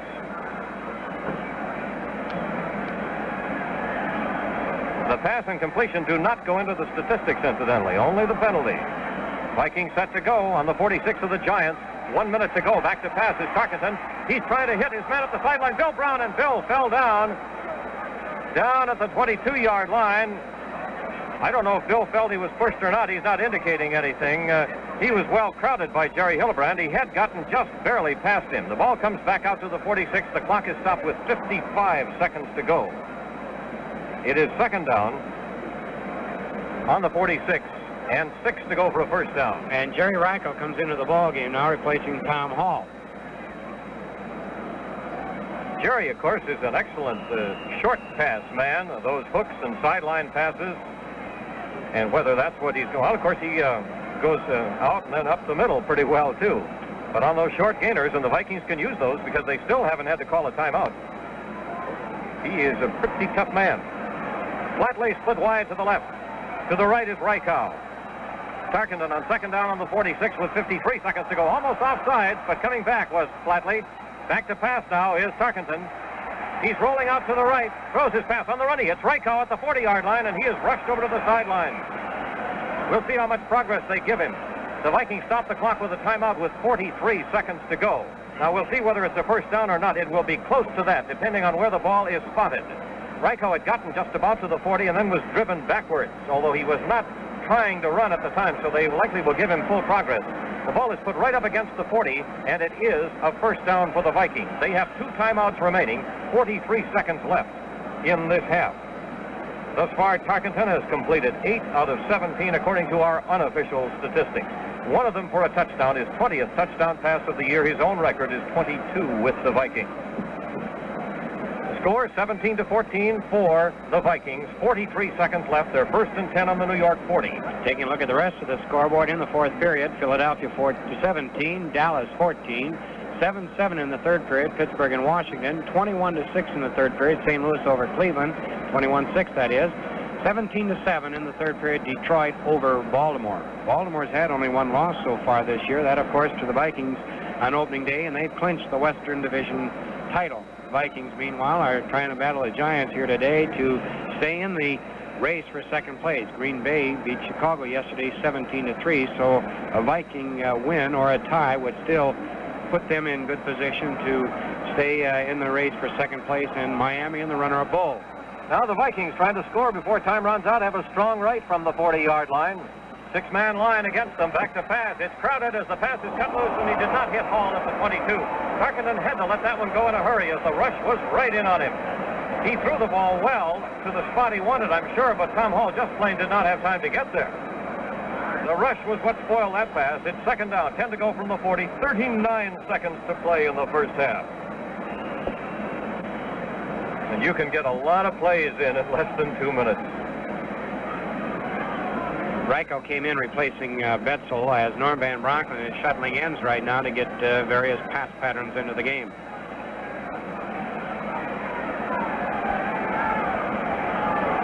Hall split to the right, to the left flatly, strong right formation. Back to pass. Tarkenton with a rush on from Robustelli, steps back, cuts it loose. He's trying to hit Hall, who dives and can't get it at the 23. It is incomplete. The Giants really putting on the rush, and Andy Robustelli sure doesn't show his years as far as getting in on that passer. He, more than anyone else, has given Tarkenton trouble. The rush in general has been good by the Giants, but Robustelli has been closer to the passer on more occasions than anybody else. Now Betzel comes back in and Reichel goes out. The clock shows 33 seconds left. It is third down. The down and the time remaining become increasingly important as the Vikings lead 17-14 near the end of the first half. Robustelli, a 14-year veteran from Arnold College, and he acts also as a defensive end coach. Strong left formation on third down from the Giants' 40-yard line. Tarkenton is back to pass again. He sets, and the rush is on, and he cuts his pass loose, and it bounces just short of Tommy Mason. It was strictly a safety valve pass, and I don't think the officials will call grounding on it because Mason did have a chance almost to catch it. It is incomplete. And the field goal unit coming in, and Fred Cox will have to kick one from very close to the 50-yard line. He was short on one from the 48 before, and that's where this one will be kicked from the 48-yard line with 27 seconds to go. It's still pretty much a crosswind. The snap, the place closer to the 47. There's the kick. This one is long enough. It is good. Boy, oh boy. Just inside the left upright. Fred Cox from the 47-yard line, and boy, did he put the legs of that one. That was up near the top of the upright when it went through. There was no doubt about it. That would have been good for another 10 yards. Well, we've been talking about Fred Cox from Pittsburgh so often, and his great consistency this year, not only kicking off, but of course with those all-important field goals and extra points. Fred walks around now with a great deal of confidence.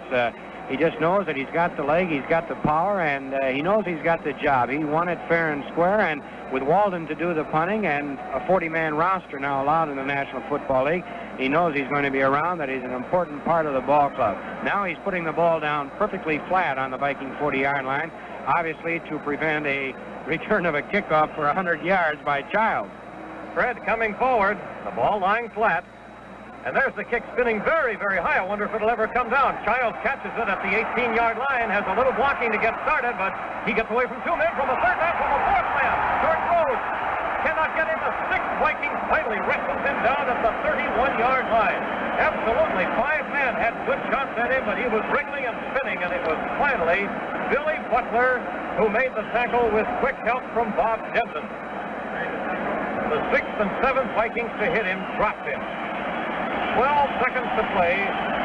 The Giants start from their own 31-yard line. It was only 13 yards, but what a busy 13 yards that was.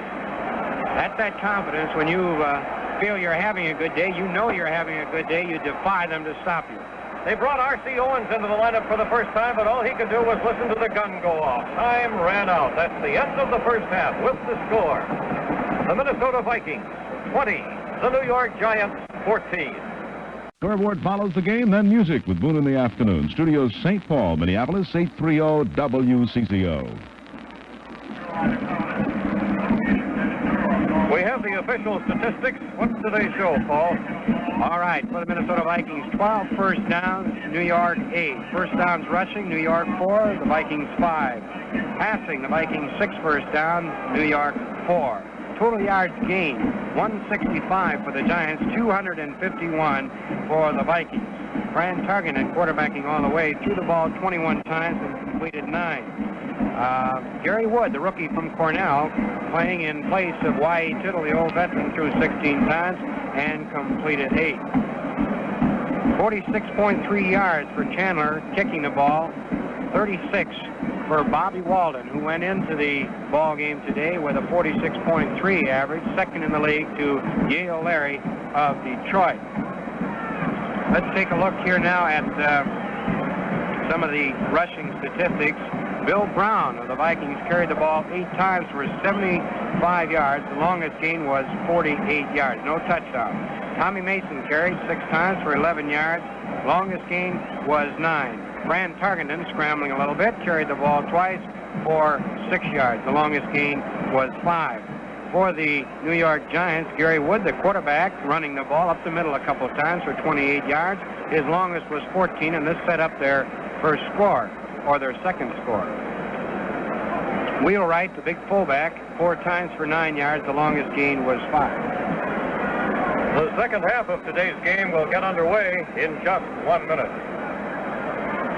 This half of Viking football is brought to you by Minneapolis Federal, the Savings and Loan Association that's on the move with progress. Join the progressive one, Minneapolis Federal, at the sign of the tree. Start earning the great dividend soon.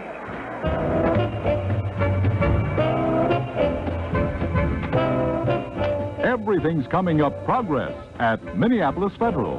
Progress in giant steps. Minneapolis Federal is really on the move. It's the most progress-minded association in sight. Expanding, growing, downtown 8th and Nicollet, in the suburbs, all around. Growing with progress to serve you better. Take dividends, for instance. Great dividends. Big dividends. All over Minnesota and the nation, Minneapolis Federal's voice of thrift booms out the story of thrift in action. Savings action, the kind of action that pays $4.06 for every $100 saved for 12 months. Get with progress. Go with great new progress at Minneapolis Federal, the association that serves the nation with savings accounts, in person and by mail. Now 325 million strong. The Vikings will kick off to start the second half. They lead 20-14. Pass receiving, Mason has 3 catches. Flatley and Betzel 2 apiece for the Vikings. Thomas has 4, Gifford 3 for the Giants. Set to go, Fred Cox will kick off. The Giants defending the goal to our left. Now the kickoff very, very high. Jones takes it on the 2, to the 5, the 10, the middle, to the 20, and he is driven down at the 22-yard line. He was hit by Dave O'Brien and I believe by Howard Simpson. Yes, Howard was the other member. Howard just put back on the active squad a week ago. Ball put closer to the 21, so it was a 19-yard return. First and 10 Giants from the 21. Jones really got decked on that one. Howard Simpson was a teammate, was he not, Ray, of George Rose's at Auburn? A real fine end, and in college, that is, a tight end, played that pro-type offense. Gifford flanked to the right. He's the only man split out. Under center is Gary Wood, whose passing sharpened up in that second quarter. He counters to the fullback, and Wheelwright reaches into the open and gets across the 30 by a yard to spare. He will be close to a first down. Schrockman made the tackle after Wheelwright had run over 3 or 4 Vikings. It will be a half a yard short. Second down, 1 to go on the 30-yard line. Ernie Wheelwright, all 240 pounds of him. Really steamrolled on that one. Homer Jones is just split out a couple of steps on the left. Frank Gifford more on the right. The give to the halfback Morrison, and he goes airborne for the first down as he wound up at the 33. A gain of 3. It'll be first and 10 Giants from their own 33-yard line. They have 9 first downs now to the Vikings 12. Vikings lead 20-14. First couple of plays would seem to indicate that the Giants said at halftime, we haven't tested that defense of the Vikings against the running attack enough, so let's keep them honest, and perhaps our passing attack will go a little bit better. Gifford split to the right on a strong right formation. Gary Wood under center. Gives it off to Morrison on a wide right sweep. He tries to cut back, and Hawkins can't hold him, but he slows him down for Jim Marshall, who makes the stop at the 36-yard line. It was a gain of 3. Second down. 7 to go from the 36-yard line. Rip Hawkins got momentarily faked out, but he recovered enough to slow down the ball carrier and make the job of Rip Hawkins considerably easier. 2nd and 7 from the 36-yard line, a long 7 to go. 13 minutes left in the third quarter. Cleveland has another field goal. St. Louis now leads Cleveland 21-9 in the third quarter. Strong right formation for the Giants. Back in the pocket, looking for a receiver is Wood. He cuts it loose, and it is knocked away on almost intercepted and then almost complete. George Rose had a hand on it. There's a flag on the play. He couldn't hold it, and as the ball deflected away from him, I believe Frank Gifford actually got a hand on it too. He was the intended receiver. It is incomplete. Penalty on the play. We'll see what it is. It would appear to be against the Giants. The flag was dropped back at the 27-yard line, which might well indicate a long penalty, and that's what it is going to be. So the down will still be the second, and it'll be half the distance from the 27 or 26. Ball put right at the 13.5, call it the 14-yard line, making it a 14-yard penalty. So actually it was 22 yards from the line of scrimmage. 22 yards from the line of scrimmage. Half the distance from the point of infraction, the 28. Second down from their own 14. 29 to go for a first down for the Giants. Wood under center is back to pass at his 5-yard line. Throws it up the middle, intercepted by Hawkins at the 23. Goes to the right now to the 20-yard line. Going to the sideline, the 15, the 10, and staggers out of bounds at the 8-yard line. He was driven out by Frank Lasky. Rip Hawkins, from his middle linebacker spot, couldn't have been in a better position to receive that pass. It was right in the breadbasket, and Rip calmly surveyed his blocking and took off for the sideline. There was a holding penalty and a clipping penalty, and the ball will be brought back. So wait a minute. We'll find out who has it and what the situation is.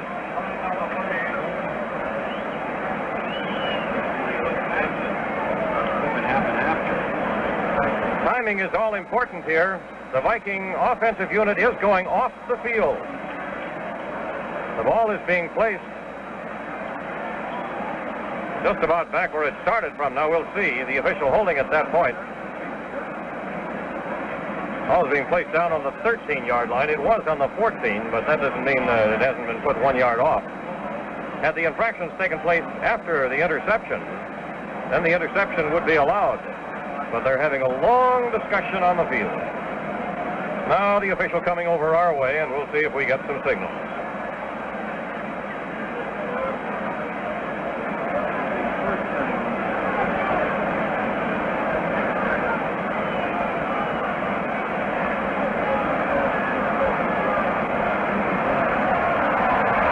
Holding penalty against the Vikings.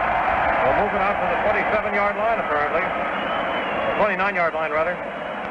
Holding penalty against the Vikings. Takes it out to the 29-yard line.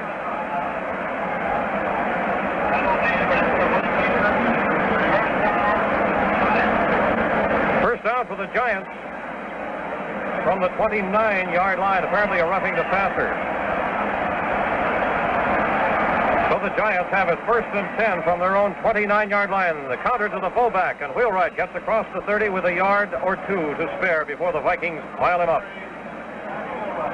A break going against the Vikings. Let's see if they can get the ball back through other means. 2nd down, 8 to go from the 31-yard line. Remind you, fans who are interested in Greg Larson, the center of the New York Giants. He got hurt in the first half. He banged up his right knee, some strained or torn ligaments. And why Tittle has not played at all yet today. Gary Wood, a rookie from Cornell, is the quarterback. He has Gifford split to the right, Jones to the left, and he's back to pass in the pocket. Has a little time, now cuts it loose up the middle, incomplete. He cut that one hard and went off the knee of Vargo as Vargo was sliding in front of the intended receiver, Aaron Thomas. 2 other Vikings were over to cover. That play was well covered. Incomplete. 3rd down, 8 to go from the 31-yard line. That's the first pass the Giants have thrown officially. Another one that they threw is intercepted but nullified by a penalty. 3rd and 8, Giants from their own 31. Vikings lead 20-14 with 12 minutes to play in the 3rd quarter. Ray Christensen, Paul Giel reporting it from Yankee Stadium. 30 degrees the temperature at game time. I would guess it's about the same. The wind was supposed to get stronger. Actually, it appears to have gotten a little weaker as the game has progressed. Back to pass on 3rd down. There's a flag. As Wood is looking now, he is starting to run. Then he throws his pass. He has his man all alone. Wheelwright on the 45, and down he goes on the Viking 40 as he was hit hard by Schwachman. He actually fell on top of Fargo. The ball goes up to the Viking 40. Now let's see. The penalty apparently was against the Vikings. And it is refused by the Giants. Offside against the Vikings, refused by the Giants. And they wind up with a 29-yard pass for a first down on the Vikings' 40-yard line. So the Giants, getting the breaks, are using them. And they move into Vikings territory. There's a timeout on the field with the score. The Minnesota Vikings 20, the New York Giants 14. Progress is on the move. Times are changing. Stride for stride, Minneapolis Federal is going with progress. Minneapolis Federal will lead the pace in progress with a new look in downtown Minneapolis. A majestic structure rising 18 stories and extending from Nicollet to Marquette on 8th. And with the new building will come new concepts in customer service. In the near future, the pace-setting Good Tree will be branching out into the suburbs, bringing more people its unmatched services, branching out to help the communities grow and prosper. And yet, even as Minneapolis Federal keeps pace with progress, the heritage of the past is remembered. The old-fashioned friendly service, personal counseling, the smiles and a warm welcome, these will remain as always. But times are on the move, and Minneapolis Federal is leading the way. So come along, join the progressive one. Open your insured savings account by mail or in person at Minneapolis Federal.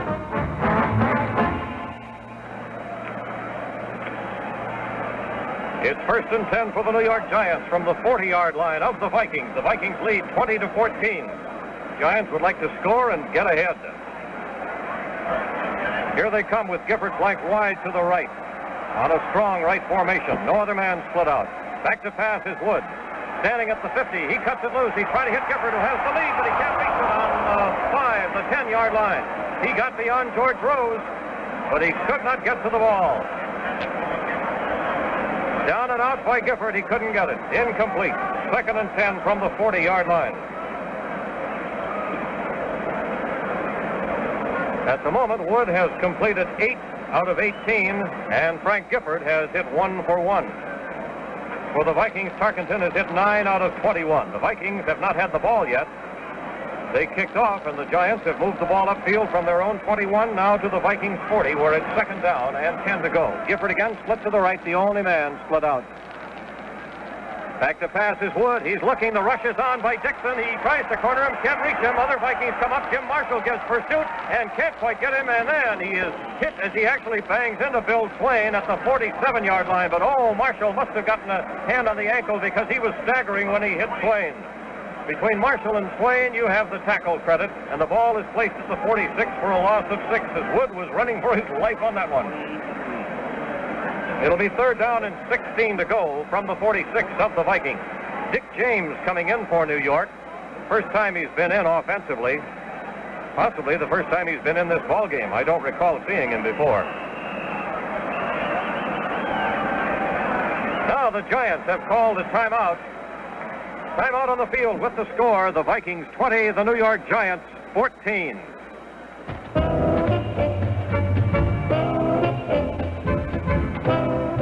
Everything's coming up progress at Minneapolis Federal. Minneapolis Federal sets the pace in growth, downtown and in the suburbs. Sets the pace in dividends by paying the great dividend. Sets the pace in friendly service. Throughout the state, the forward pace, the going pace, is set by Minneapolis Federal. Let's look at home loans. Minneapolis Federal is first to offer the very latest in conventional GI, FHA, and MGIC home financing. Now, with new offices opening soon in the suburbs and a wider range of loan services, Minneapolis Federal again jumps ahead of the field by bringing its services to more people. So come with the great one, the most progress-minded savings and loan association anywhere. You'll know it by the sign of the tree. Minneapolis Federal. the progressive one. Y.E. Tittle has come in at quarterback for the Giants, replacing Wood, who was shaken up in the last play. His pass is short and almost intercepted by George Rose. Tittle was hit just as he cut the ball loose as Kruskel came through to bang him, and the pass was short of Frank Gifford, and diving for it, only able to scoop it up was George Rose. It'll bring up 4th down and 16 to go from the 46-yard line. The kicking or punting unit coming in with Don Chandler. Chandler, of course, does both, but it's a little past the range of a field goal, and he's in there to punt. A field goal wouldn't help the Giants particularly at this moment. They trail by 6 points. The snapback has lots of time as he gets the kick away. Butler just lets it go as it bounds on through the end zone. It'll be brought out to the 20 where it's 1st down and 10 to go for the Vikings. There was no doubt about that one. That was even out of Billy's reach as he stood on the goal line, so he just kind of waved to it as it went by. Name is indeed fleeting. Y.E. Tittle, who went into the ball game to replace Gary Wood for that one pass play, didn't get a chance to warm up. He's warming up on the sidelines right now. 36 touchdown passes last year, 33 the year before, both NFL records, and a great quarterback. And yet there were mixed emotions from the fans here when he went into the ball game. What do you have to do? Vikings have the ball 1st and 10. Their first time they have it offensively in the second half. They lead 20-14. They give to Bill Brown a little bit of a hole, and he fights his way for 2 yards as he's driven sideways despite his attempts to move ahead. The first man to hit him was linebacker Tom Scott. Ball put on the 22. Gain of 2. 2nd down and 8 to go. Quite often, you will hear the public address announcer give a different tackler from me, and sometimes he may well be right, but in so many cases, the man who really has primary credit for the tackle isn't the man who's hanging on when the ball carrier is finally down, and that was the case with Tom Scott on this play. 2nd and 8 to go. Tarkenton under center. Back to pass. He's looking, has a little time, sets, is pretty well stowed in, fumbles the ball. The Giants will recover. Recovered by Moran. Hit Tarkenton. Moran recovered it.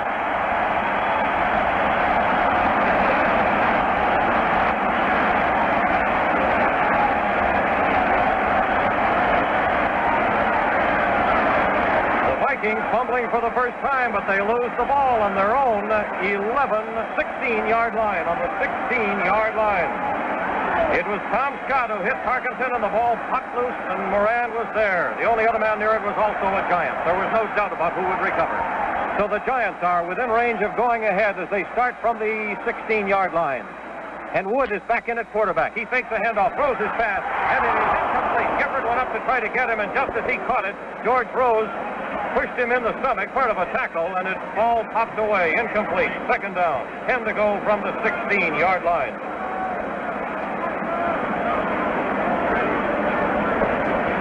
Vikings' first fumble of the day, but they lose the ball, and the Giants are very much within striking range. The Giants have fumbled twice.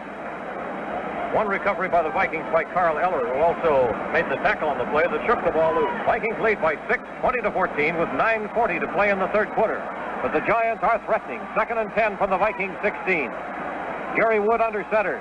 He's back to pass, looking, has time, throwing it for the far corner, incomplete as Jones had overrun it, turned and tried to get back and couldn't hold it. Schrockman was covering on the play. It'll bring up 3rd and 10 from the 16-yard line.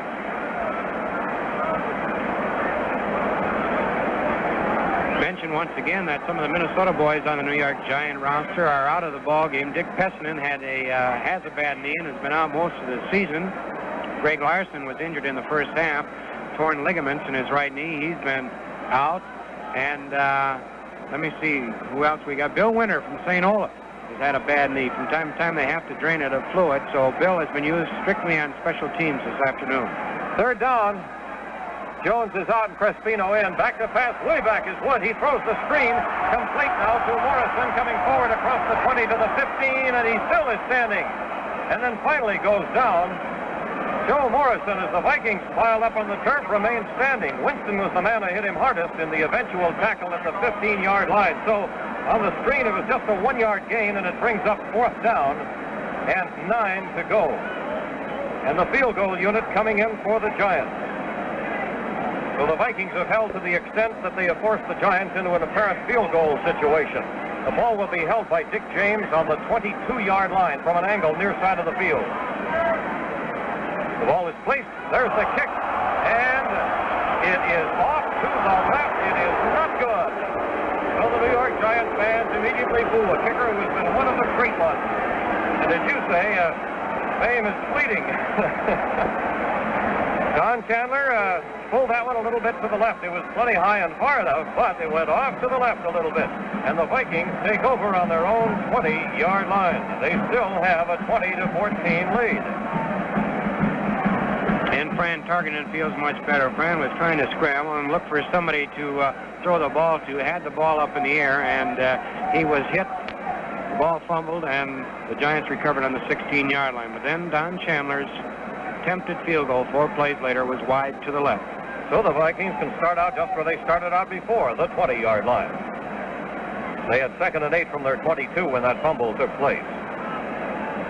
St. Louis leads Cleveland 21-9 in the third quarter. Pittsburgh leads Washington 14-7 in the fourth quarter, and Philadelphia has defeated Dallas 24-14. Detroit leads Baltimore 24-14 in the third quarter. Our score is 20-14. The Vikings lead with 8 minutes and 50 seconds to play in the third quarter.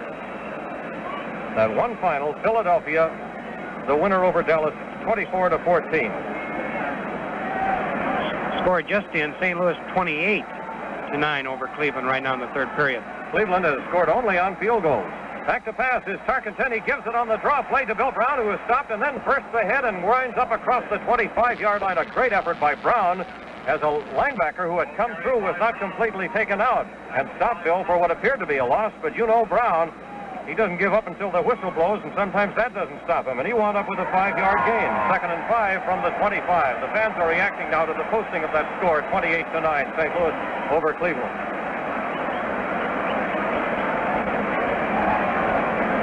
Vikings set to go.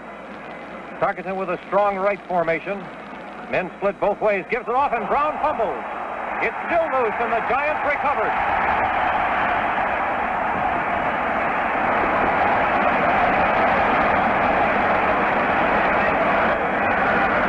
For the second straight time recovers a fumble. This time Brown fumbles. And Moran again recovers. And the Giants once more threaten. As the Vikings are having trouble hanging on to the football here in the second half. The ball will be placed on the 23-yard line. And the Vikings give the Giants another opportunity. The Vikings have had the ball for only 4 plays, and on 2 of them they have fumbled and given it away. Wood, the quarterback, is back to pass. He's looking. He has time, but now he has to scramble, and he can't get it loose, and he throws it away. And there will be a net downing the ball on that one. Intentional grounding as Carl Eller hit him right after he threw the ball away in desperation. That's the first time today that Gary Wood has looked like a rookie, if you will forgive that expression. He has a lot of poise under fire, and I don't mean to intimate otherwise, but on that one, he, in desperation, he threw it away. Well, on a couple of other pass patterns where he threw, and it looked like everybody was covered pretty well, he looked over at the sidelines, and Allie Sherman, the coach, seemed to indicate with his hands down towards the ground, take it easy, calm down, you'll be all right, just have an idea where you're throwing it. And as Ray indicated on that particular play, he did act a little bit like a rookie, but this is expected. That's 15 yards and loss of down, so it becomes 2nd down on the 38-yard line. You lose the down when you throw the ball away. And actually, I think he was ruled down just short of the 38, so the Vikings get an extra yard or 2 on the walk-off of the penalty. 2nd down, 25 to go from the 38-yard line. Strong right formation with only Jones split to the left. Back to pass. Wood throws it up the middle, and he hits his man, and it bounces away. It probably is a free ball. The Vikings will pick it up. Rip Hawkins has it. He brings it up to the 40-yard line. Still going, and he is up near the middle of the field and still going at the 40-yard line before being knocked out of bounds in Giants territory. Now there is another flag on the play, and Winston is very unhappy. The ball was popped loose after being completed. Now we'll see. My first guess would be that the Vikings will have the ball, but that they'll have it farther upfield after a penalty against them of clipping. I am pretty sure it'll belong to the Vikings, don't you think, Paul?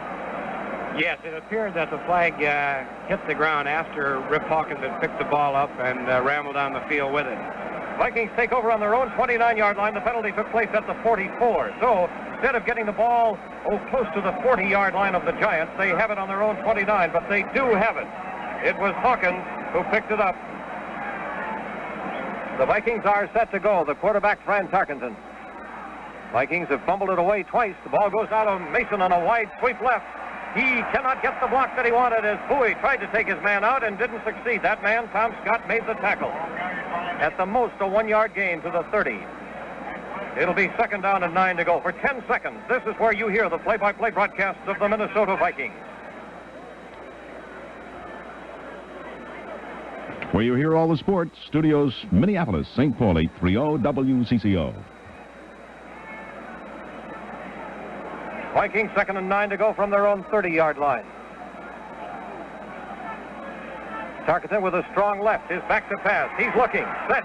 Throws it. He's trying to hit Hall. He cannot. Up at the 47 of New York. It is incomplete. Rich Barnes stayed right with Tom Hall. It'll be 3rd down and 9 to go from the 30-yard line. And the Vikings do not have a first down in this second half, which has 7 minutes and 6 seconds remaining. The lead still belongs to Minnesota, 20-14. But the Vikings twice have fumbled the ball on the second play from scrimmage. Now they've had 2 plays, but it's 3rd down and 9 to go, so they're faced with a 3rd down and long yardage situation. If they want to keep that ball, they've got to get that first down. Flatley split to the left, Hall to the right on a strong right formation. Tarkenton under center. He is back to pass. And coming through and knocking him down is Andy Robustelli. He was looking, and on the blind side, Robustelli came through and smashed him down at the 14-yard line. A loss of 16 yards on the play. No, 19-yard line. A loss of 11 yards on the play. It'll bring up 4th down and 20 to go, and Bobby Walden will be punting. As the Giants are really putting on the pressure. The Giant defense has gotten progressively stronger, seemingly, as this game has continued. But the Vikings defense has held the Giants twice after the Giants recovered a fumble close to that goal line. The snapback. Walden gets his kick away. And Walden falls down. I don't think there was a penalty on the play. The ball hits at the 40, rolls to the 45, down to the 35, and dead at the 32-yard line. Good punt by Walden. And the Giants will start from their own 32-yard line. That was a 47-yard punt with no return. Walden hit the turf up there and looked over to the official, and he just signaled, "Go on upfield, young man," indicating that there was no infraction of the rules. Ball closer to the 33, so call it a 46-yard punt in case you're keeping statistics on that for Bobby Walden, who is just 1/10 of a yard behind Yale Larry for the punting lead of the NFL. Strong right formation with Gifford split that way. The counter to the fullback, Wheelwright, and he flashed it, got almost to the 40-yard line. Ernie Wheelwright straight ahead, wound up on the 39, a gain of 6. It'll be 2nd and 4 to go. When he gets any kind of a start, he is tough to haul down. After seeing Lenny Moore with those low cuts, and Lenny, of course, is not the heaviest fellow around. He's quite light. And then Ernie Wheelwright with the same low cuts, it looks like Lenny Moore suddenly gained 60 pounds. Gifford again flanked to the right on 2nd and 4. The counter to the fullback, and once again he rams his way through, and that time he'll have the first down as he went all the way to the 44-yard line for a gain of 5. The Giants hitting the Vikings where they've been pretty strong, have moved it out to the 44-yard line.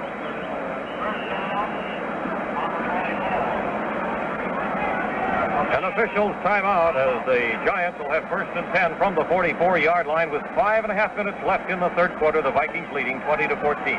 Ernie Wheelwright, the fullback, is 27 years old from Southern Illinois. I don't know if he was playing somewhere else before Ray or not, perhaps in the Canadian League. Age 27 would seem to indicate that he may have been someplace else before the Giants picked him up. But he's 240 pounds, and they've been running that inside slant on a quick handoff to him up the middle, sometimes catching the middle linebacker in a blitz and able to go through for good yardage.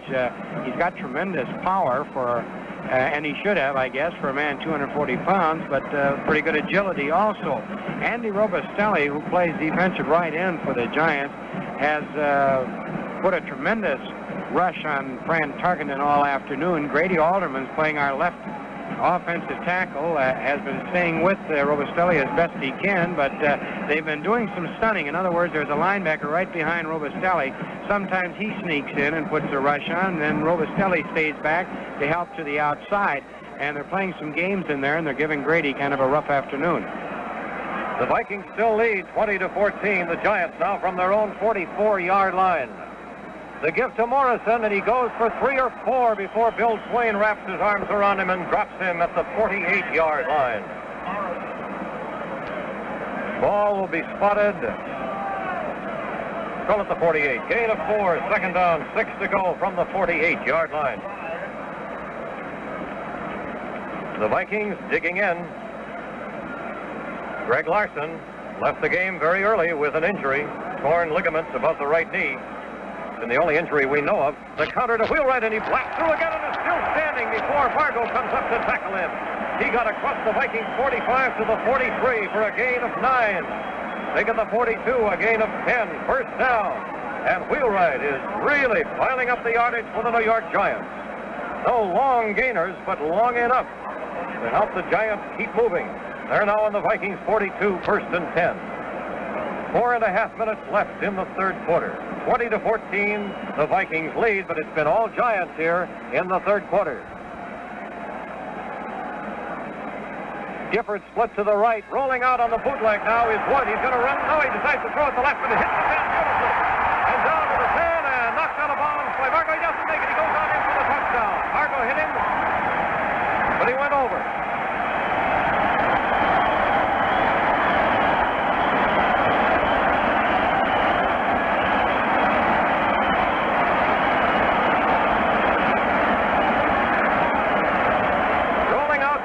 Gary Wood cut loose the pass. He had Aaron Thomas at the 20, and Aaron was hit by Fargo at the 5, and he was hit hard. But he kept his feet, and he went into the right corner, standing up, and then fell down once he was in touchdown land.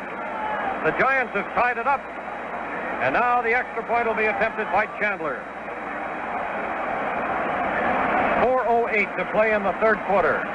The snapback is very high, but he still gets the kick away, and it's good. The Giants have taken the lead.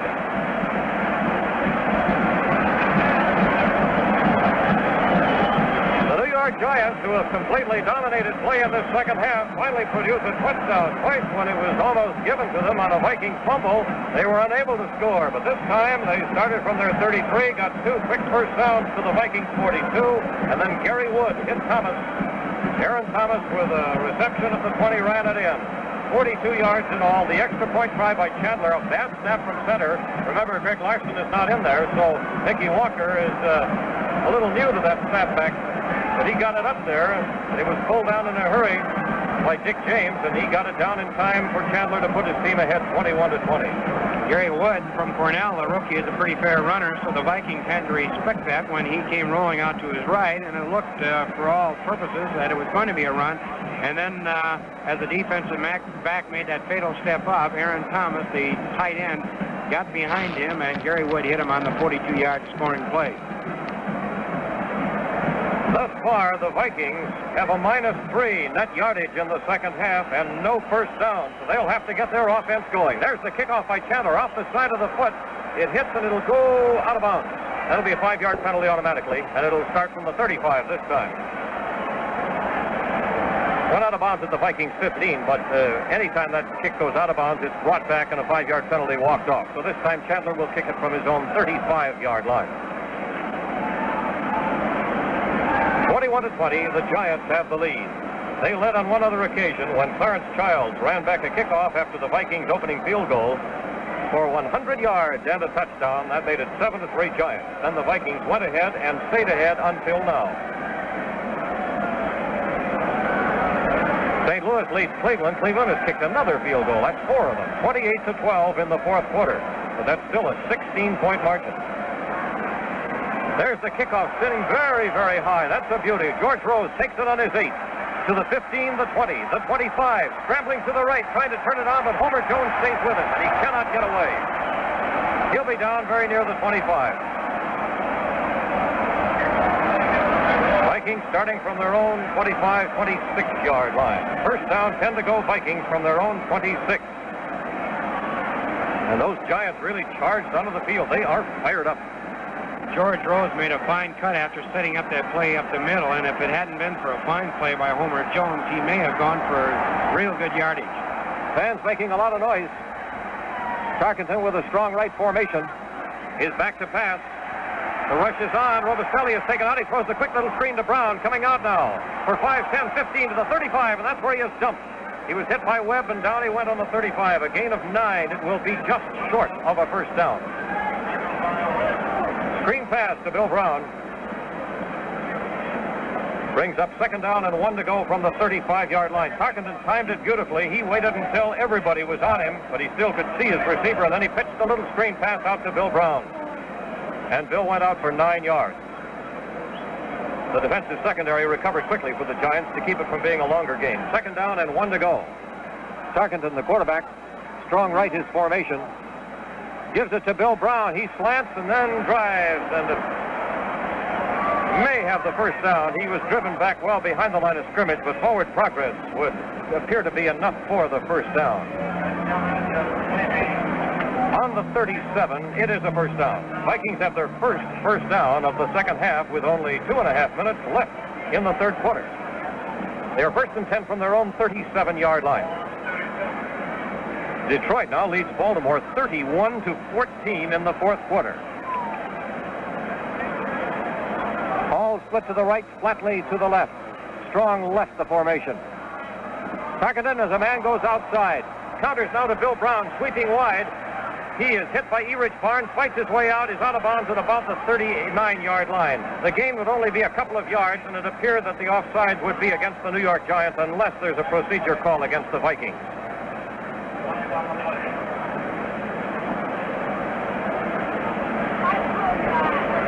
The official's talking to Rip Hawkins of the Vikings, and he points his finger to Fran Tarkenton, of the Vikings, and he points his finger upfield, indicating we'll take the penalty. So that'll make it 1st down and 5 to go from the 42-yard line. Been a lot of penalties in this quarter, 4 of them against the Giants, 2 of them against the Vikings. Each team has 2 long ones. The Vikings trailing 21-20, have the ball 1st and 5 from their own 42-yard line. 2:07 remaining in the third quarter. Strong left the formation for the Vikings. Men split both sides. Tarkenton calling signals. Goes back to pass in a hurry. Robicelli taken out. He's hitting upfield. It is batted away, and that prevented a touchdown as Erich Barnes leaped up in front of Tom Hall and knocked it away. Hall had a lead on him, but the pass was not quite high enough to clear the leaping Barnes. Incomplete at the 30-yard line of the Giants. Barnes is a 7-year veteran from Purdue. Not too long ago, I was talking to Paul Flatley, the fine end of the Minnesota Vikings, and in describing or talking about a number of the great defensive backs in the league, Erich Barnes was one of the first names that came up. They haven't played against the Giants that often, except in a few exhibition games, but this was one of the names that came to the mind of Flatley right away when he was talking about fine defensive backs. 2 minutes, 1 second left in the third quarter. Ray Christensen, Paul Giel reporting from Yankee Stadium. A crowd of 63,000 seeing the Giants leading 21-20. Strong right to formation on 2nd and 5. Tarkenton under center. Gives it to Tommy Mason, and Bill Winter hits him, and Lou Slavey follows up. Slavey makes the tackle, and Mason will lose a yard on that one to the 41. It'll be 3rd down and 6 to go. The Vikings having a little trouble clicking through the air, and their running attack has been slowed down by this Giant defense after it was much stronger the first quarter and a half. The Vikings on their own 41. 3rd down, now 6 to go for a first down. A minute and a half left in the third quarter. The Giants with a 21-20 lead.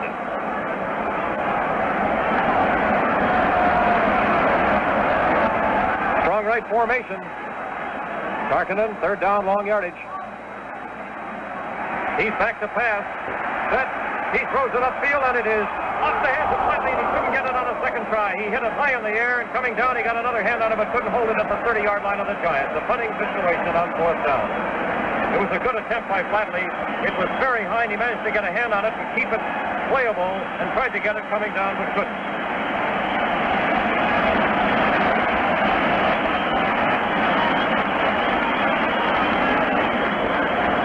Bobby Walden into punt. Has had punts of 22, 47, and 46 yards so far.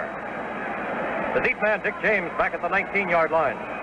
The snap back is good, and there's the kick, a beautiful punt. Dick James fading back. Fair catch. He takes it at the 12-yard line. What a beautiful kick that was. That was 47 yards without a return. And the Giants will start from their own 12-yard line with 1 minute and 5 seconds left in the third quarter. Vikings have scored their 20 points on 2 field goals by Fred Cox, one of 18 and one of 47, and then on a 1-yard run by Frank Tarkenton and a 43-yard pass running play to Hal Betzel. Gary Wood under center, starting from his own 12, gives it to the big fullback, and that time the Vikings piled up wheel right. He made a yard, no more. You can see the Vikings stiffen and literally stand up.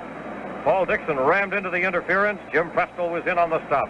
On the 13, it'll be second down and 9 to go.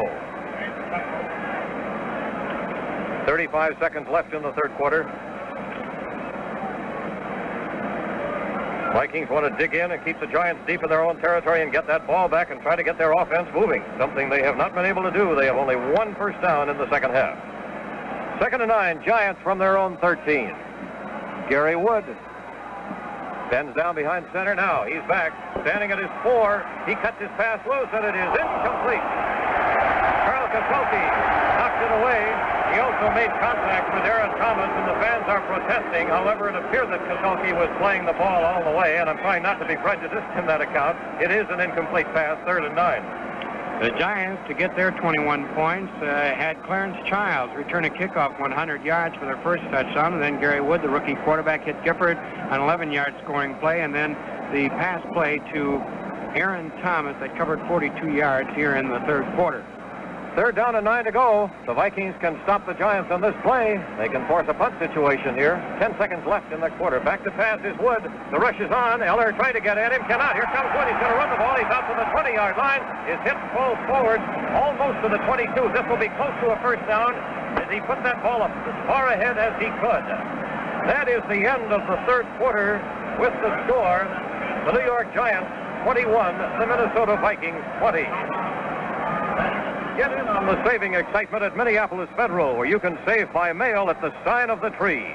Write out a check now and open a savings account where you earn the great dividend. Minneapolis Federal, on the move with progress. Clouds touched with the gold of an Indian summer sunset. The smell of burning leaves, clear nights, and football. Everywhere, football. Contests of skill and strength. A panorama of action and color. Players keen in the spirit of competition. The coach pacing the sideline. Thrilling pass plays and rough and tumble maneuvering. Spectators juggling pennants, steaming coffee, and hot dogs. Football reigns. It's an exciting time of the year. Seeing your insured savings grow at Minneapolis Federal is exciting too. Score with generous dividends, compounded quarterly.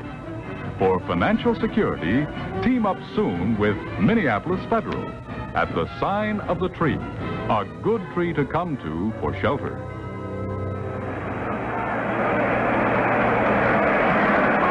There's the punt. Mason takes it on his 34 to the 40-yard line. The 45 still going to the 50, going down the sideline. The 45-yard line gets a good block by Denton and goes down to the 30 before he is knocked out of bounds. Bob Denton threw a beautiful block, giving Mason 10 more yards.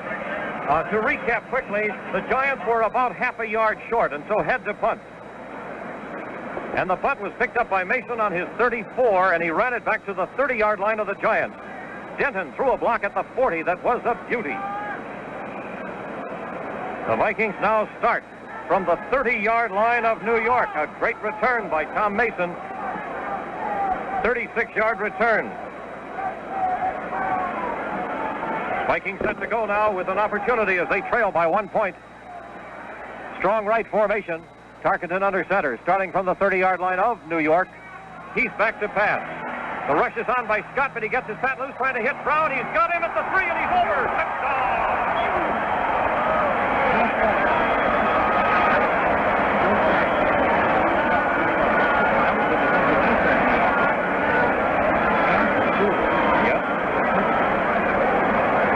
Brown outran a halfback that time. It was not a linebacker situation. He outran Jim Patton and grabbed it at the 3, wriggled away from a Jersey tackle, and went on in standing up for the score. And the Vikings, after that fine punt return by Mason, go 30 yards on the first play. The pass, the 21st for Tarkenton for a touchdown. He's one under his own record now. The extra point try coming up by Cox. The snap back to place the kick. It is good. There's a timeout on the field now with the score. The Minnesota Vikings 28, the New York Giants 21.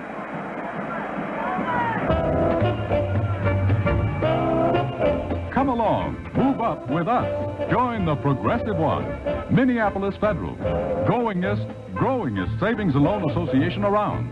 Minneapolis Federal is setting the pace in progress, the kind of progress that will help to make your future brighter.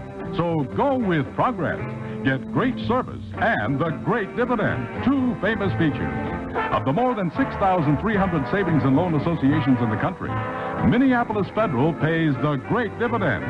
Your insured savings account at Minneapolis Federal earns $4.06 in dividends for every $100 you save for 12 months. So remember, when you're saving for a home, a college education, retirement, or just for vacation fun, join up with the Progressive One, Minneapolis Federal, downtown Minneapolis and St. Paul, with branch offices opening soon in Bloomington and Golden Valley.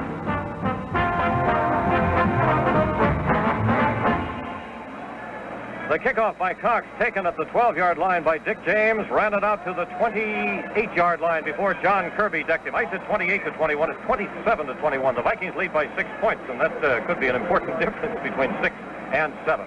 First and 10 for the Giants from their own 28-yard line.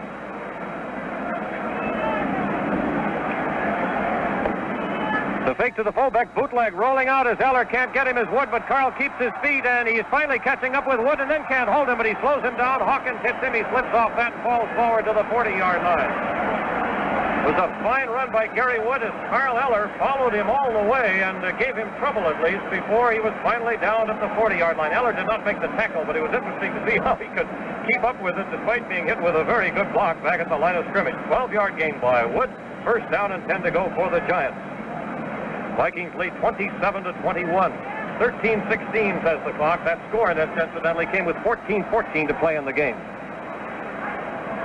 The counter to big wheel right, and he has the hole, and he slashes out to the 47. Tackled by Kaselke and by Fargo. Fargo has been in a lot of tackles today.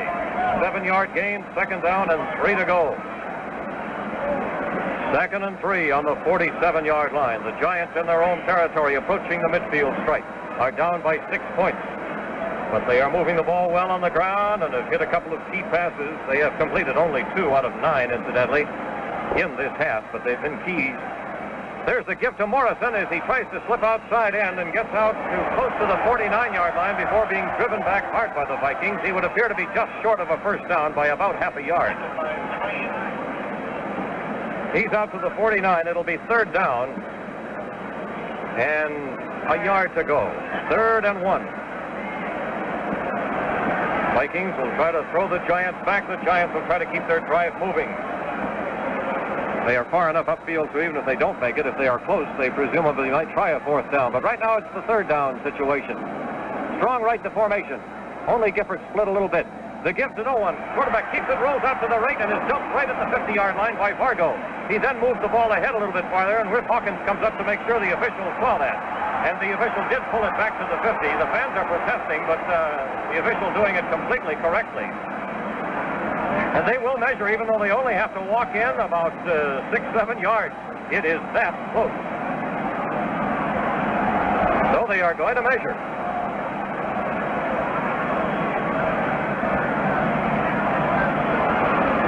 I think it was pretty obviously short of a first down, but this way they can also put it down exactly as they carry it into the nearest inbound marker. It is 4th down, and again, inches to go for a first down. Allie Sherman had a few words with the official on that particular call. He thought they had the first down, and of course, this is his prerogative. Argue a little bit. It involves his ball club. Actually, from here, and it would have been right in front of the Giants, too, you could see Wood down, then pop the ball ahead in the second motion. 4th down, they're going to go for it, as you might expect. Inches to go. Gary Wood with a strong right, under center. Keeps that ball, and the Vikings charged early and buried him. I don't know where he is on the bottom of that pile. We'll just have to wait and see. There appeared to be no flag on the play. The ball is about a foot back from where it was. The Vikings take over on the 50-yard line. Come on. The Vikings take over on the 50-yard line. As they charged at the earliest possible second, I thought they might get called for offsides. I'm not saying they were, but they put a good rush. They had timed it well. They guessed the call of the signals just right on that. And they really hit Wood, the quarterback, who tried to sneak for the first down and didn't make it. The defensive charge was greater than that of the offense. Vikings lead 27-21, start exactly at midfield. The ball just inside Giant territory. Hall split to the right, Flatley to the left on a strong left. Tarkenton under center, fakes the pitch out, counters to Bill Brown on the trap, and he roars up the middle. Gets 6 yards before he is dumped. Carried by Brown. Bill Brown, who is approaching a record for rushing in one season by Vikings, got 6 yards on that one to the 44. I would say he's right about at that mark right now. A couple of pretty fair country ball players on the sidelines in the street clothes. Alex Webster, who's had a bad back for the New York Giants, a fine running back, and M. Tannell used to play defensive back here and a defensive back for the Green Bay Packers. 2nd and 4, Vikings on the 44 of the Giants. Vikings lead by 6 points, 27-21. The give now to Bill Brown. He got only a yard or two. Somebody trying to ball steal on him, did not succeed. 1 yard gain to the 43. It'll be 3rd down and 3 to go. 10-20 left to play in this game. Vikings lead 27-21. The Viking offensive lineup hasn't changed too much. Paul Flatley at one end and Hal Betzel at the other end. Grady Alderman and Errol Linden are the tackles. Ken Byers, formerly of the Giants, and Larry Bowie are the guards. Mick Tinglehoff the center. We'll set the backfield for you. Looked like the sun just came out. Actually, they turned out the remaining lights here at Yankee Stadium. They turned them on, rather. Back to pass is Tarkenton, cuts it loose, hits Flatley. He has the first down as he is tackled immediately. But Paul got inside the 35-yard line for more than enough for a first down. The tackle made by Webb at the 34. A gain of 9 on a hook pattern. Just dropping back 2 steps and then throwing the ball. Tarkenton hits Flatley, and it's 1st and 10 for the Vikings from the 34-yard line of the Giants. 9.5 minutes left. Vikings lead 27-21. Men split both ways on a strong left formation. The give to Bill Brown. He tries to go airborne, then fights off a mass of tacklers, slides to his left, goes across the 30 to the 29-yard line. It was not a great gain. It was 5 yards, but it looked like it would be nothing, and Bill Brown turned it into something. He had great reaction on that one. In case you haven't heard, the Vikings gave the Los Angeles Rams negotiation rights to the Los Angeles Rams and their #1 draft choice, Jack Snow of Notre Dame, and Snow has signed with the Rams. The Vikings will receive probably a high draft choice in return from the Rams. 2nd down, 5 to go from the 29 of New York. The Vikings with the ball have a 6-point lead.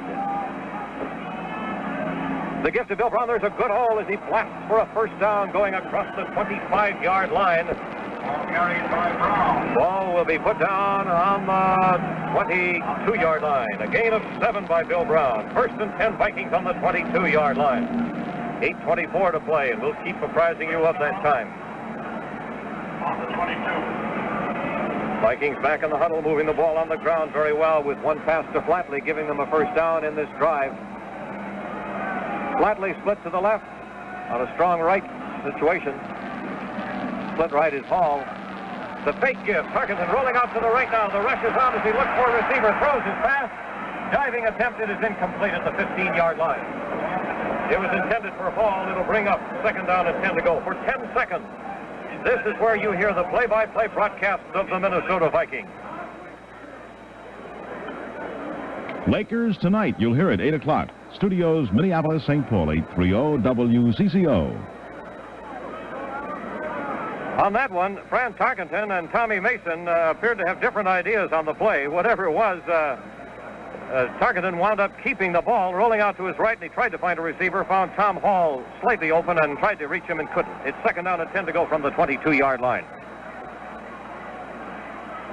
Betzel splits a step farther out. Now Tarkenton goes back into the pocket looking. It's crowded there, and he won't get it away. Down he goes. Andy Stinchula riding on top of him. The ball will be put close to the 30-yard line. That's where it'll go down, a loss of 8. 3rd down coming, and 18 to go. The Vikings can't afford another loss now. They want to keep it within field goal range. Although Fred Cox has already kicked one from the 47-yard line in this game. He's 2 for 3 on field goals. He missed one from the 48, and then earlier he had one from the 19. 3rd down. The Vikings need to get to the 12-yard line for a first down. It's 3rd down, 18 to go for a first down. They're on the 30.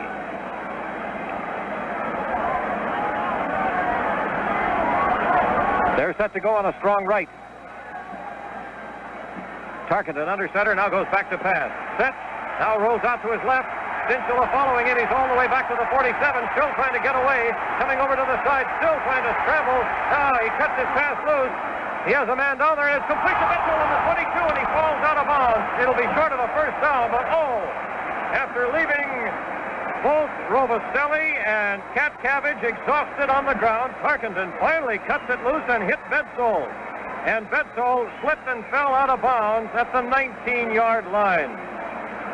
It'll be fourth down coming and still 7 to go for a first down, but it was a gain of 11 yards, and there was a scrambling Tarkenton that was very remindful of the game at Green Bay. He gave the 60-some-odd thousand fans there at Yankee Stadium a little sample of the famous Fran Tarkenton scrambling. The field goal will be attempted from the 27-yard line. Tarkenton will hold. Tingelhoff will snap it back. Back it goes. It's placed down. There's the kick. Plenty of mustard to that one. It's good. 27-yard field goal. There's a timeout on the field with the score now. The Minnesota Vikings 30, the New York Giants 21. Minnesota's grain elevators, prairie cathedrals, spread their shadow across the landscape. Great gray giants protecting the secret of our prosperity, standing sentinel over the harvest, giving a golden stream of wheat to appease the appetite of the flour mills. Cropland skyscrapers, outward architecture of inner strength, reassuring to see towering against the horizon. Another silhouette stands outlined there, the good tree of Minneapolis Federal. Since 1891, this landmark of security has risen over the financial landscape, guiding the way to the good life through saving. Secure your future here at the sign of the tree. Minneapolis Federal, always a good tree to come to for shelter.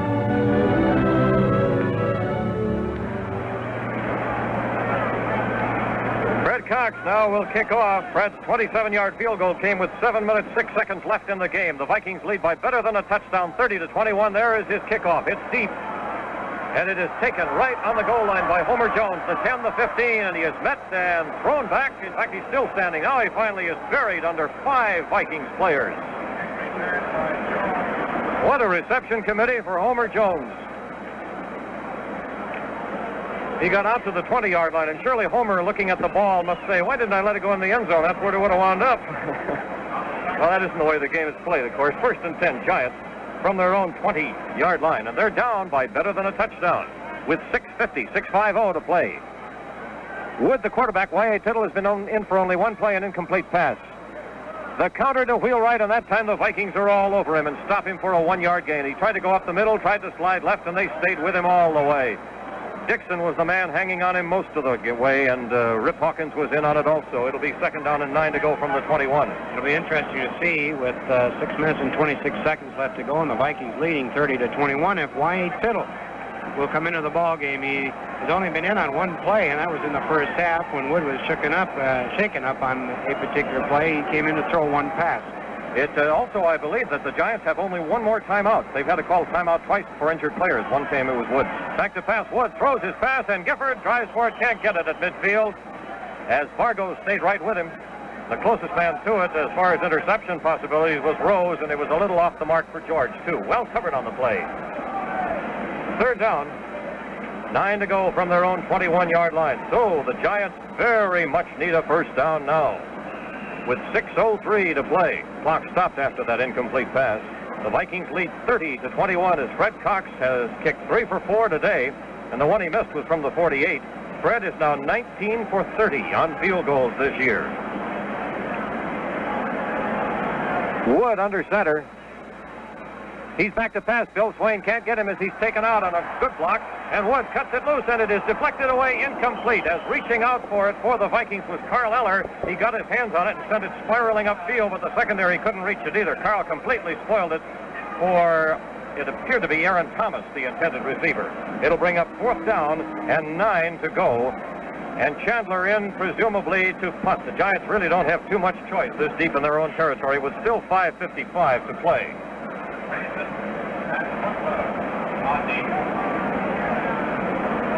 Tommy Mason, Bill Butler standing back at their own 35-yard line. Waiting for the snap from center. It's a good one. And Chandler gets a wobbly kick away, coming up fairly short. Taken on the 40, fumbled by Butler. He fell on it and recovered it. And the Vikings will take it on their own 38-yard line. It'll be first and 10 Vikings from their own 38-yard line.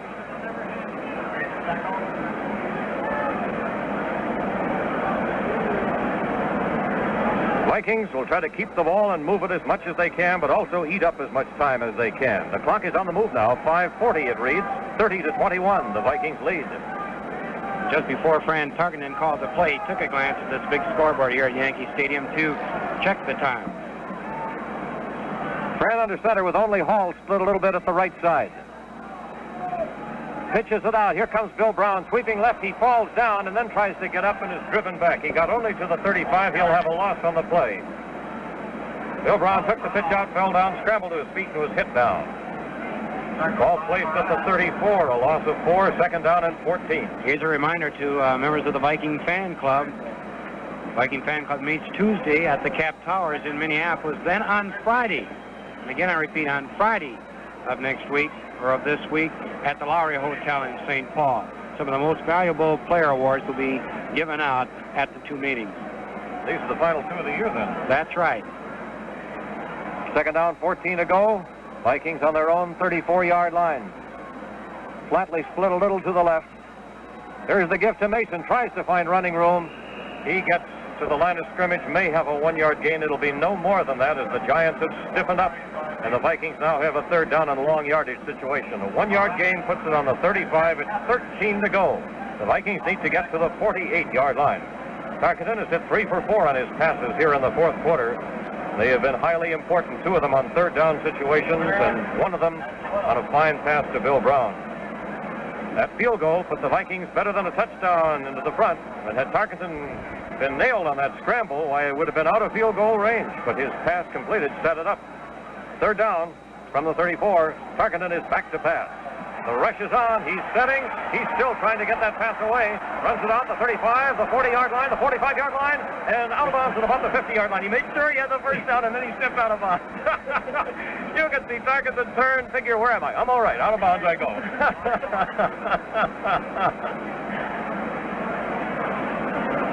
The defensive back was coming up in a hurry, too. I think Fran would have lowered his head if he had been a yard short. He wouldn't be afraid of the contact, but he has instructions, don't get hurt if you're going to avoid it. You're our quarterback. The ball is put down on the 48. He made the first down with a foot to spare. That built-in meter up in his head told him you've got the first down by 7.5 inches, Francis. Go on out of bounds.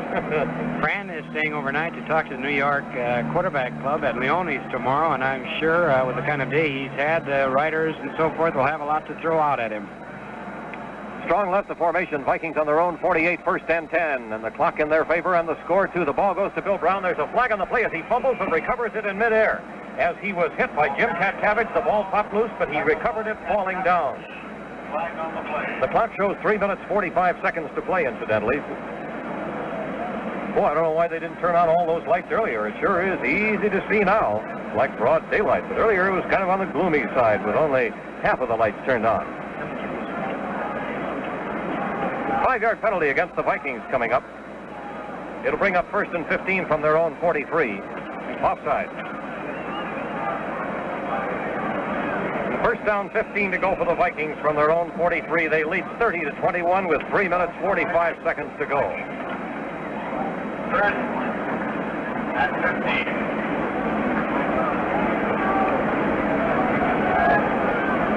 Only Flatley split to the left. Tarkenton under center.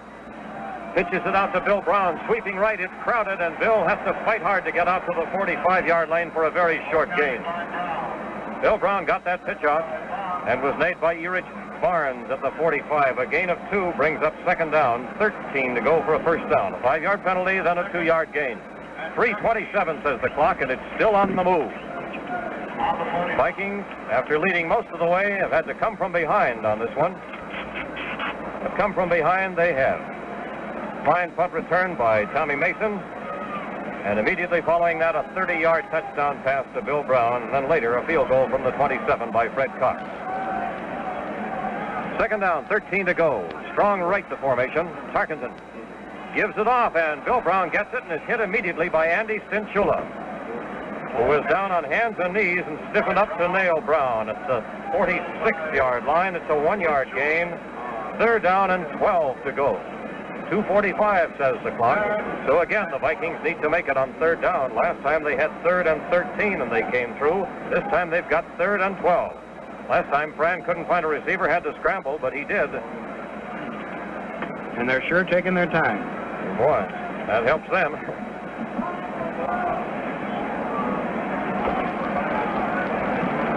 Set to go. Flatley split to the left. He's the only man split. Tarkenton under center. With a long count. Now he drops back to pass. The rush is on. Oh, it's crowded there. Now he starts to scramble. Goes toward that sideline, the 45-yard line, the 50-yard line, with Slavey coming up, and he rushes them out of bounds just inside opposing territory. It'll bring up fourth and 6 or 7 to go. Clock stopped with 2 minutes and 6 seconds remaining. The ball will be put on the 49 of the Giants. So Fran gained 5 yards on the play. It'll bring up fourth down and 7 to go for a first down. And Bobby Walden and the punting unit are coming in.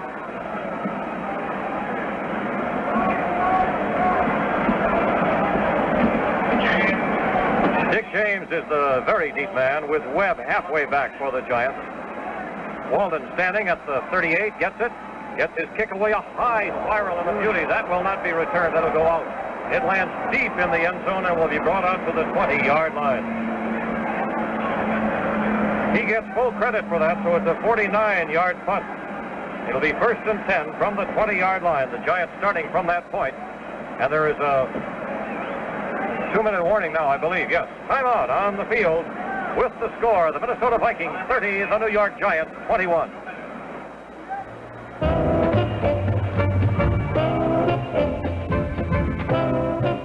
Everything's coming up progress at Minneapolis Federal. Progress in giant steps. Minneapolis Federal is really on the move. It's the most progress-minded association in sight. Expanding, growing. Downtown 8th and Nicollet, in the suburbs, all around. Growing with progress to serve you better. Take dividends, for instance. Great dividends. Big dividends. All over Minnesota and the nation, Minneapolis Federal's voice of thrift booms out the story of thrift in action. Savings action, the kind of action that pays $4.06 for every $100 saved for 12 months. Get with progress. Go with great new progress at Minneapolis Federal, the association that serves the nation with savings accounts, in person and by mail. Now 325 million strong. The officials called a timeout for the 2-minute warning, but it was not taken. And we've had 2 plays. A completed pass to Homer Jones, dropped by Vargo on the 38. And just now an incomplete pass with Paul Dixon, hitting Wood just as he cut it loose, and the pass went far awry. It is incomplete. Second down, 10 to go from the 38-yard line. The Giants in their own territory with 1:27 to play. Clock stopped after the incomplete pass. Back to throw is Wood. He rolls out to his right, setting, throwing it far downfield. The bomb, he's trying to hit Thomas, and it's crowded, and it is intercepted, and there was a flag on the play. At the 15, Vargo running upfield. Finally, they decide to stop, and interference called, apparently. That would give the Giants the ball on the 15, and an official has come up with a muscle spasm. We've had a little of everything on this one. 2 Vikings went up with Thomas, and interference was called. Vargo intercepted the ball and started running it back upfield. Got a good vicious block because nobody was sure whether time had been called. It's put down on the 20-yard line. That's where the interference call came. And the Giants start from there with 1:15 to go. The tough thing for the Vikings to take on this particular play, the ball was thrown short. The coverage was excellent on Thomas. The Viking ball players were actually starting back towards the ball when it was thrown short to intercept it, and Thomas seemed to get bumped on this. Nobody was pushing off, and one of those unfortunate things where the official decided to call it in favor of the Giants. Now the officials have moved it 5 yards down to the 15-yard line, which was where we called it in the first place. And one official has left the game with a muscle spasm. 1:15 to play. The Vikings lead 30-21. The Giants have the ball on the Vikings' 15-yard line. First down and 10 to go.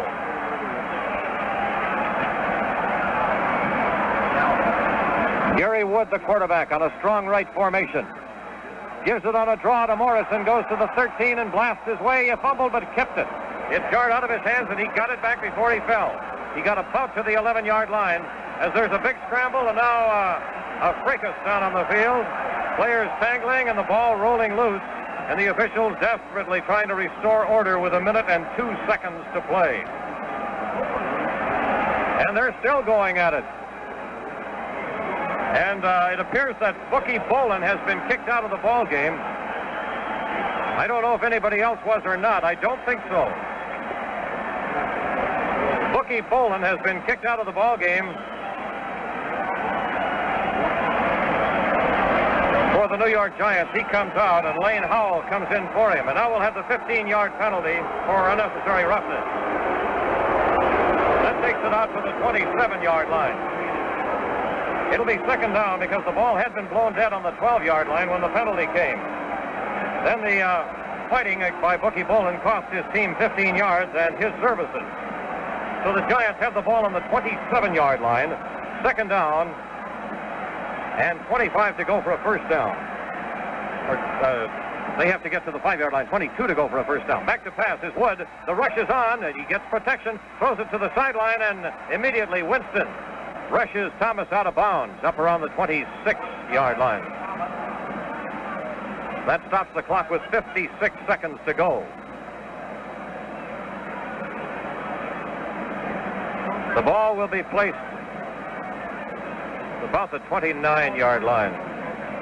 So actually it was a loss on the completion of 2 yards to the 29. It's third down coming now on the 29-yard line. The Giants have to get to the 5 for a first down, although they're not overly concerned with that. They have to score in a hurry and then get the ball again. It's 30-21 for the Vikings. Less than a minute now. Flankers both ways. Back to pass. Setting is Wood. He throws it. He's trying to hit Morrison, and it is incomplete at the 3-yard line. Bill Swain staying right with Morrison as both had to turn to the wrong side as far as where the ball was thrown, where they had expected it, and it was incomplete. It'll bring up fourth down. You never really know until you see the films, and of course we don't get a chance to check them quite as closely as the coaches do, but Bill Swain, the Vikings acquired him in a deal with the Los Angeles Rams that brought Swain and Charlie Britt to the Rams for a draft choice, has been playing the right corner linebacker in place of the injured Bill Jopko, and to my way of thinking, he's done an excellent job all afternoon. Fourth down coming, Giants' last chance in this sequence with 50 seconds to go. Wood is back to pass. Marshall gives him a rush, but he gets his pass away, hits Gifford, and he drops it at the 7-yard line. It appeared that he might go on in, had he been able to hold it. Beautifully thrown, but Gifford dropped it at the 7, and the Vikings take the ball with 45 seconds to play. And all they have to do now is hang on to the ball. 45 seconds left. The Vikings lead 30-21. They take over on their own 29-yard line. A couple of the defensive ball players that were going out on the field seem to indicate to young Gary Wood, the quarterback, not your fault, thrown very well, but Frank Gifford just couldn't hold on to it. Tarkenton under center. Gets the ball and steps back 2 yards and then drops down. He is taking no chances on any contact at all. Ball goes back to the 26, a loss of 3. Second down 13. The clock shows 35 seconds to play. It's a little bit dangerous. It's the safest thing to do. Fran Tarkenton dropping right to the ground. A couple of the defensive ball players on the Giants seem to indicate, hey, buddy, you better not do this. They don't care to lose a ball game that way, but it's the smartest and the right thing to do for Fran Tarkenton. This could be the last play of the game. The clock shows 15 seconds as the Vikings come out over the ball. They do have to run one more play. Tarkenton gets that ball and drops down again, this time on the 24-yard line. And that is the end of the game. After that 2-yard loss to the 24, the game comes to an end with the Vikings coming out on top 30-21. Fans swarming all over the field. We'll have a summary of this game in 1 minute. Progress is on the move. Times are changing. Stride for stride, Minneapolis Federal is going with progress. Minneapolis Federal will lead the pace in progress with a new look in downtown Minneapolis. A majestic structure rising 18 stories and extending from Nicollet to Marquette on 8th. And with the new building will come new concepts in customer service. In the near future, the pace-setting Good 3 will be branching out into the suburbs, bringing more people its unmatched services. branching out to help the communities grow and prosper. And yet, even as Minneapolis Federal keeps pace with progress, the heritage of the past is remembered. The old-fashioned friendly service, personal counseling, the smiles and a warm welcome, these will remain as always. But times are on the move, and Minneapolis Federal is leading the way. So come along, join the progressive one. Open your insured savings account by mail or in person at Minneapolis Federal. Minneapolis Federal has enjoyed bringing you Vikings football and all its excitement. Now, why not get in on some savings excitement, the kind you get when you open a savings account at Minneapolis Federal, in the suburbs, downtown, all around. The field is filled with fans right now who are leaving Yankee Stadium. The Vikings, who had to come from behind to do it, defeat the New York Giants 30-21. And for a while there, in a third quarter in which the Vikings could do nothing right, it looked like it might go the other way. They fumbled the ball away twice. Their defense prevented the Giants from scoring, but then the Giants marched on in and scored and took the lead at 21-20. But the Vikings, with a fine punt return by Tommy Mason and an immediate touchdown pass to Brown, went ahead and stayed ahead. 30-21 the final. With a summary of the game, here's Paul Giel. Thank you, Ray. Well, it was an exciting ball game. Sometimes it's been tough for the Vikings to stay up 2 weeks in a row, but Coach Norm Van Bronken had the boys with enough on the ball to win the ball game. The Vikings are now 7-5-1 on the season. Throw the tie out. It doesn't count in the standings. Green Bay is 8-5, so Green Bay is still a half game in front of the Vikings in the battle for second place in that runner-up bowl in Miami, January 3rd. Green Bay plays at Los Angeles next week, while the Vikings conclude their season in Chicago against the Big Bad Bears, the monsters of the Midway. Taking a look at the scoring, late in the first quarter, Bill Brown raised 48 yards to the Giant 20-yard line. Then on a run by Mason and a penalty gave the Vikings the ball on the 7-yard line. Vikings were stopped on the 11. Fred Cox kicked the field goal from the 19-yard line. The Vikings led 3-0. On the kickoff, Clarence Childs for the Giants ran the ball back 100 yards right straight up the middle to score for the Giants. Don Chandler kicked the extra points. New York 7, the Vikings 3. That was the end of the first quarter. Early in the second period, Fran Tarkenton hit Hal Betzel, the tight end, for 43 yards and a score. Hal caught the ball somewhere around the Giant 20-yard line and ran the rest of the way after he shook off one of the Giant would-be tacklers. Cox made the extra point. The Vikings led 10-7.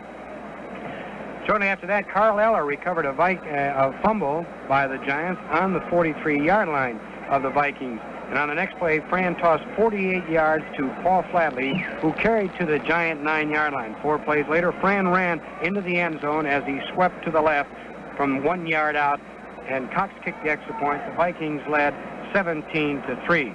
With 1 minute and 44 seconds left to go in the first half, Gary Wood, the rookie quarterback from Cornell, hit Frank Gifford, the old veteran, for an 11-yard touchdown play. Chandler made the extra point. The Vikings 17, New York 14. With 22 seconds remaining in the first half, Fred Cox, old dependable with the toe now, kicked the 47-yard field goal, and the half ended with the Vikings out in front, 20-14. In the third period, a running pass play from the rookie Gary Wood to Aaron Thomas covered 42 yards for a score. Chandler kicked the extra point. New York led the Vikings now 21-20. That was the end of the third period. In the fourth period, Fran Tarkenton, having a great day, one of his finest afternoons, hit Bill Brown for 30 yards and a touchdown. Fred Cox made the extra point. The Vikings led 27-21. Then at the 7:06 mark, Cox kicked a 27-yard field goal, and the Vikings led 30-21, and that was it, the final 30-21. The Vikings winning their 7th ball game against 5 losses and 1 tie. This is Ray Christensen along with Paul Giel, inviting you to be sitting in again with us for more Vikings football next Sunday when the Vikings move into Chicago to take on the Bears in the season finale. The producer for today's game has been Bill Balch, the engineer Norm Bucher. The final